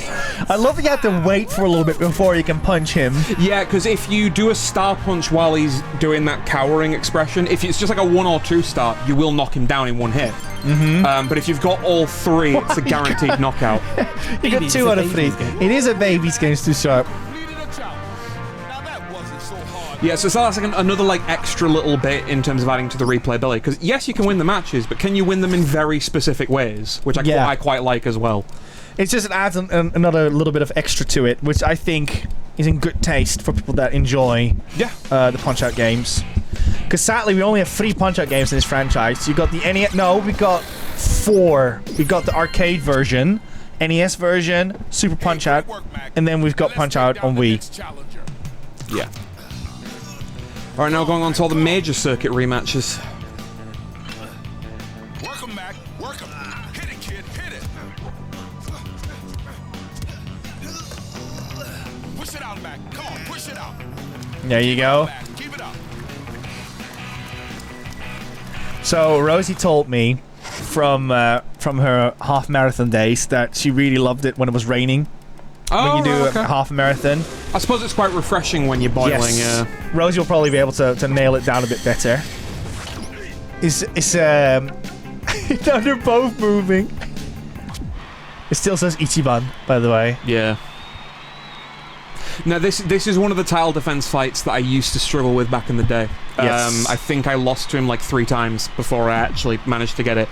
Because there's so many things added to his moveset. You caught a blade like that. Yeah. There's so many things added to his moveset. He outran the Shinkansen. He outruns the Shinkansen. That's so good.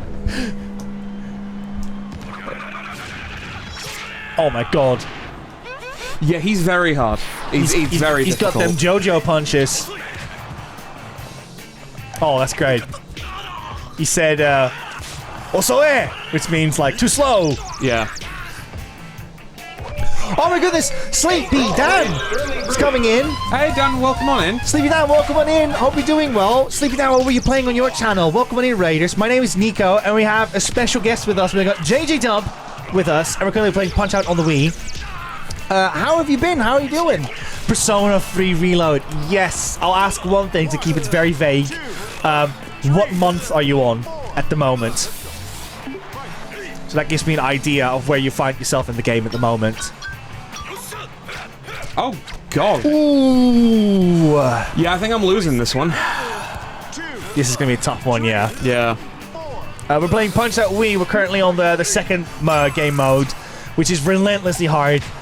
And Josh is in full focus mode as a result. Start of November. Okay, that's all I'll say. That's all I want to know. More than happy to talk about Persona stuff, but again, Persona 3 is special, man. Nope, I am done. I am... Oh, no. Yeah. I don't think it's going to matter. This will be tough. Unless I just play the game of my life.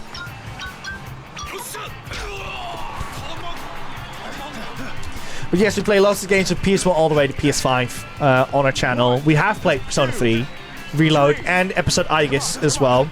And Persona 3 Reload was my 3rd favorite game in 2024. Truly some life-changing stuff when you play that game. Love it.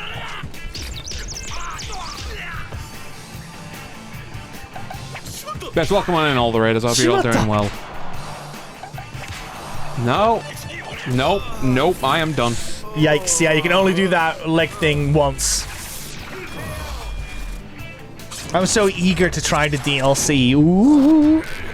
Yeah, do not play the DLC until you've finished Persona 3 Reload. There you go, that's me surrendering the belt. There you go, you have to give it away. Oh, you worked so hard for that. Gets away with it. Rematch, kid. Rematch. I love it. I love Dog Lewis's like, I'm not letting this one go. Kirk is, I've got nothing left. Jeremy's got it. Salutes.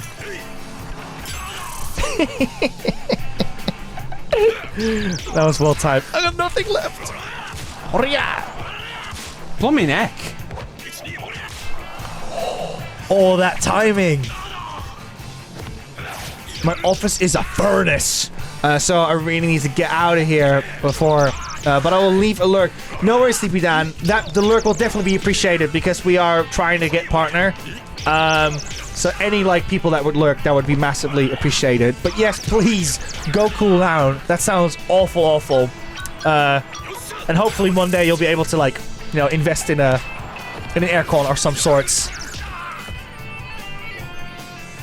I just want aircons to be subsidized at this point. It's like, come on now. This country's getting hotter by the year.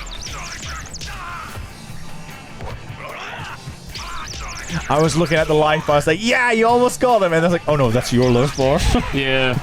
But you got him. Oh, hang on. Oh, I was holding down a button by accident. That was why it wasn't letting me do it. Oh, flipping heck.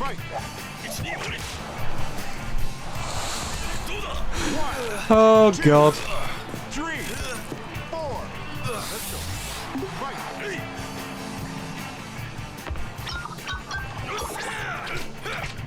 Why are you not hitting him when he bends forward? Is it because he has to furrow his eyebrow for you to actually counter attack? Because if... Oh, hang on. Because if he's not furrowing his eyebrow, it's basically to bait you into hitting him. And then he'll go for a jab and hit you.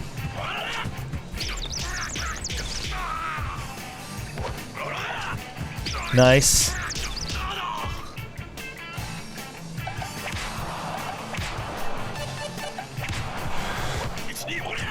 Ooh. That was a great face. Is he reading manga? I don't know what he's reading. Stay sharp and remember use your blocks, yeah, for the jabs. Let's see.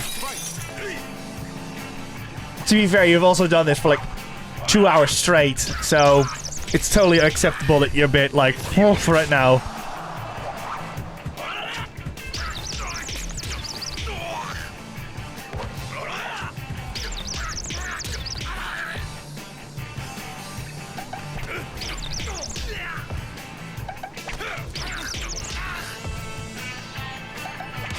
That's it.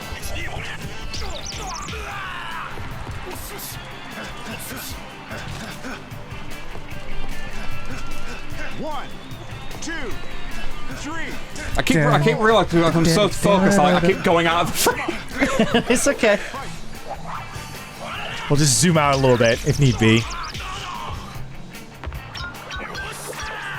Lee says you got the eye. Yeah, that's right. You got the eye of the tiger. Yeah, that's right. Just give him that star. Get it in there. Also, streamers, thank you all so much for raiding into today. Your support means the world to us. We've had a lot of raids today. Unusual amount.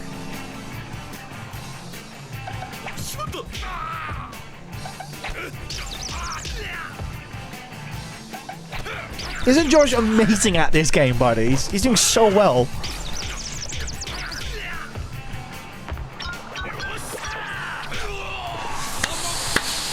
That was good. Do you feel that, buddies? Do you feel like you just want Josh to win this one? 4, 5, 6. Ooh. Oh, his life went all the way back up.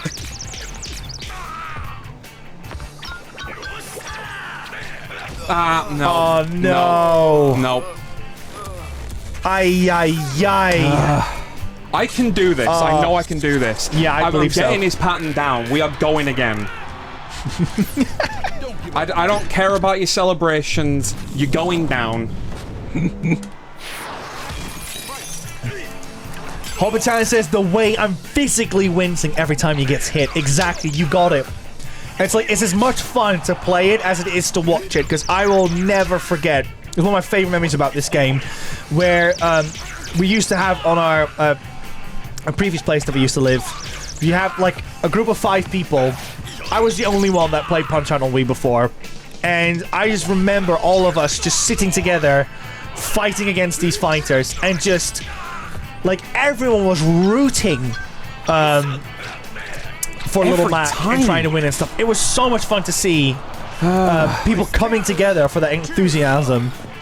It's very similar to, like I said, like a Souls game, where if people are stuck on that boss for a long time and they want that streamer to win.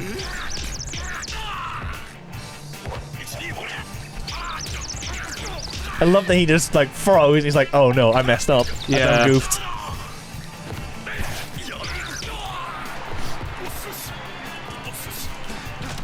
I saw Lee mention me backflipping. I will hurt myself. So that's a no. That's a no, Chief.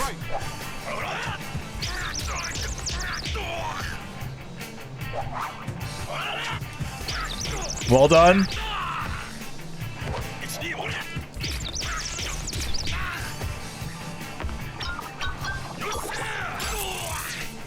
Hopefully one day we'll be able to get like a component cable for the Wii. Yeah. Because this is the second time we've played on the Wii.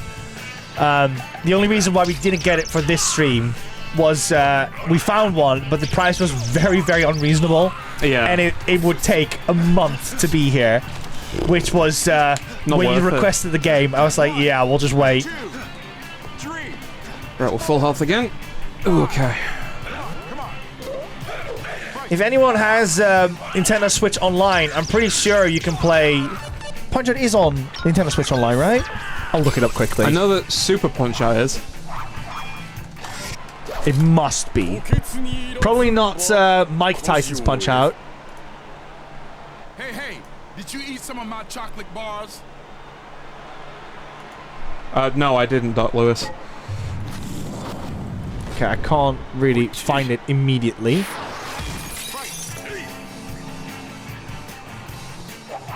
Yeah, it is on Nintendo Switch Online. Awesome.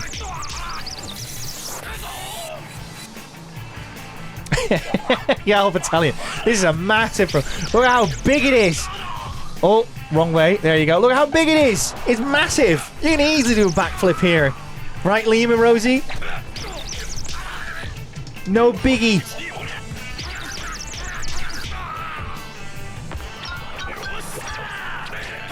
No, damn it. 1, 2, 3, 4. Got a space.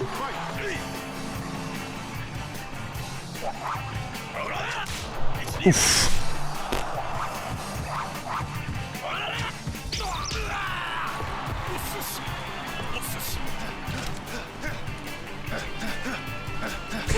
It's easy when you know how to do it. Just let Liam. Liam did one when he had 200 followers on Liam Cool Gang. Come on, look and do it. There we go. Nope. It's when I start getting cocky. It's been a long day. You went on the Wallace and Gromit hunt today in Bristol. I did. Hope you've been enjoying it, by the way. It's so much fun when it's available here in Bristol. We've been waiting for round 3 for so long.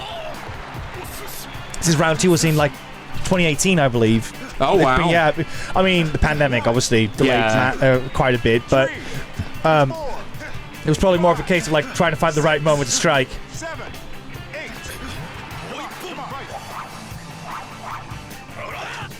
8. Nice. Nope. No.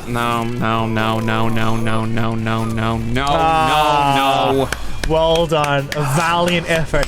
This is a good point to say, like, you did good. Yeah. This is, like I said, title defense is a different beast. It is. It is a different beast.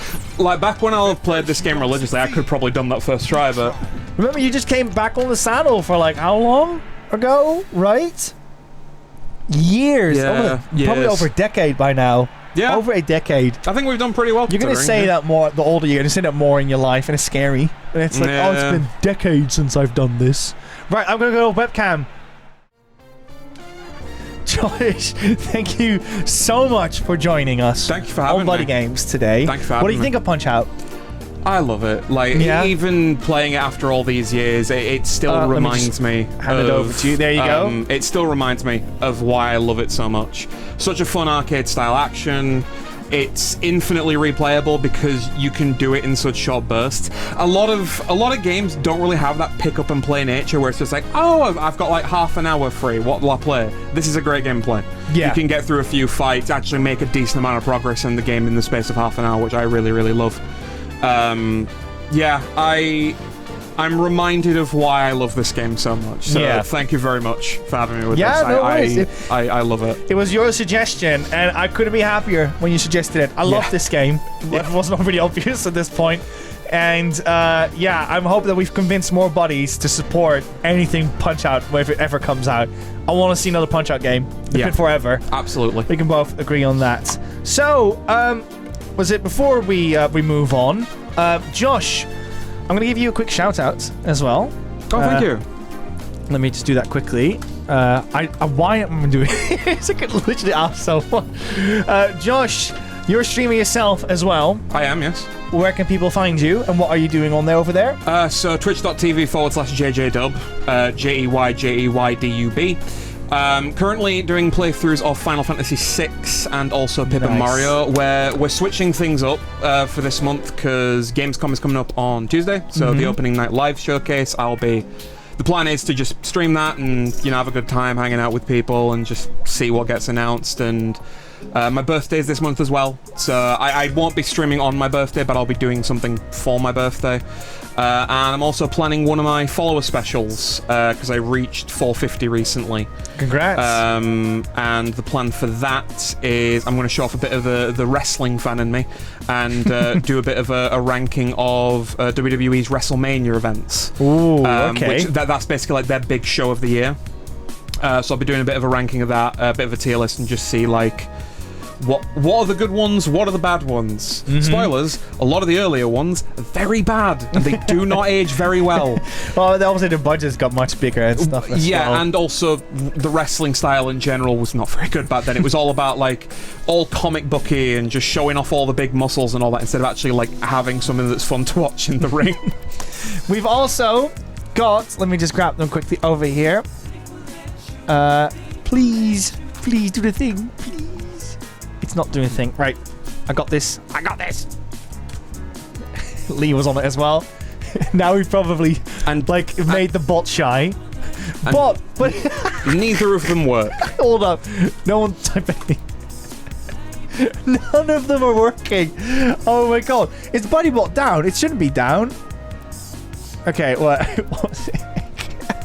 thank you so much, Lee. I'll just have to reboot this. I don't know what's going on. I'm going to wait until the bot's back up. It should be like a second. 3, 2, 1. It's not a second. I've had enough. Right. Thank you. Martin, thank you so much for the 120 bits. So yeah, I'm just going to name all the stuff that we have. We also have the panels below as well. We obviously have a Blue Sky in a Discord. Blue Sky and Discord is a great place to stay up to date whenever we go live, as well as join our community. We're doing lots of cool things. We did some photo mode events the other day as well. We have Buddy Picks as well, where Rosie, for instance, picks a game that'll be the game of the month, which I believe is Rollerdrome this time around. Yes. And we do obviously like Buddy Cinema and all that stuff. And it's obviously a great place if you want to connect with buddies, because it's an absolutely lovely community to join. I'm very, very proud of this community. And if you want to be part of it, you can do that over there. We also have a Twitter that mirrors our Blue Sky. We also have an Instagram and a TikTok, and over there we also have obviously our Instagram stories, but we also upload some original content over there. And thank you so much for making us hit our 1,000 follower goal for Instagram. We're going to be working on that one soon, so look forward to our gaming shelf video over there. And we have a VOD channel as well, where you can see all the other VODs that we've done, other episodes that we've done in the past with other special hosts like like Ash Millman, like Amy Mallet, like Luna Muffwinks. Wonderful people. Make sure you check those out if you haven't yet. And last but not least, we also have a YouTube channel. We try to upload more over there, and that Instagram video that I was on about will be loaded there as well. There's a book flying to my face. I'm very scared it's going to fly straight into my face. Ugh. Good work, kid. Watch out, Josh. Watch out. This is very dangerous. Let me catch it. I got it. Oh, no, stop coming with me. No, just kidding. We have the... where's the button? There it is. Book of Eternityyy. The fish is staring at you. Watch out, Josh. That fish is very lustful after all. We have got, for subs, we got Risking. We got... Sorry, I can't read Rosie's handwriting. I'm sorry, Rosie. We got Mauricio, thank you so much for the sub, and Stu Sharp, thank you all so much for subbing. For bits, we've got Miss Donnie, Bandit7512, Archduke of Prussia, Hob Italian, Dark Beast Carl, Hikari Kim, and Marn. Thank you all so much for your bits as well. And for the rates, we've got Hikari Kim, Merignetic, Luna Muffins, Kiraga, Solavis, and Sleepy Dan. All of you, thank you so much for rating and showing your audience to us for BuddyGames, because again, we're trying to get to partner, so your support means the world to us. And with that, the book is shut. None of that stuff anymore. Now, Moment Supreme, I bet a lot of people, as 𝐒𝐏𝐄𝐂𝐈𝐀𝐋 would say, we got one more thing for you, Josh. Oh. You know what time it is if you've watched the show. I have, yeah.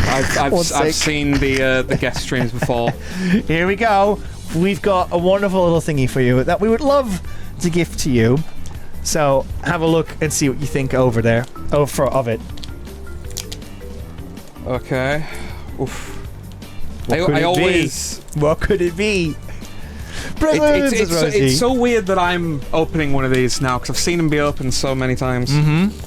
Well, you came all the way from York, after all. And there you have it. Oh. There it is. It's okay, you can remove that. There you go. There you go. A little coaster of Josh. Do you like it? You're going to also now go on the mural alongside everyone else, because you've made the effort to be here with us in the Buddy Bunker and showing us Punch Out. So yes, you can take that one with you home, and I don't know, you can do whatever you want with it. Some people have it on their desk, apparently. Yeah. Some people are like, what do you mean? What coaster? Oh yeah, that thing. Oh, dude, I don't know what happened to it. No, just kidding. Don't want to set that. Anyways, with that said, obviously we gave you your spiel. So we have one more thing left, and that is that our schedule on Sunday at 1 p.m. BST, we're going to be back for Resident Evil Outbreak Fall 2. It's going to be Rosie and Liam who are going to be playing that one, so look forward to that one. On Monday, we're going to be doing Ninja Gaiden Ragebound. I'm looking very much forward to that one. Thank you so much to .emu and Indigo Pearl for making that one possible and gifting us the key for that one. So I'm looking very forward to checking that one out with you all buddies. And then on Wednesday at 8 p.m. BST, we're going to be playing some Resident Evil 2, the 1998 version to be exact. And it's going to be Leon B, which basically means it's a much harder version of Resident Evil 2, and it's going to have Mr. X running around in there as well, so it's going to be a lot. Josh, thank you so much for being on BuddyGames today. It's been an absolute delight to have you on the show. I'm going to see if there's anyone that we could raid into. Yes, there is. We're going to... yes, we're going to do that. We're going to be raiding... Let me just make sure that I'm typing that properly. Yes, we are. There we go. Boom. We're going to be raiding 𝐒𝐏𝐄𝐂𝐋. 𝐒𝐿𝐿𝐿𝐿 is a wonderful horror streamer that plays lots of games like Silent Hill, Resident Evil, Forbidden Siren, all that good stuff. If you like anything about like the PS1 and PS2 horror games, this is a streamer to check out. So let's all say hi and hello to 𝐒𝐿𝐿𝐿𝐿. And with that said, I'm ready to raid into her. Josh, do you have any final words you would like to say? No, just thank you very much for having me. It's very surreal day. Yeah. Very surreal day. Just thank you very much.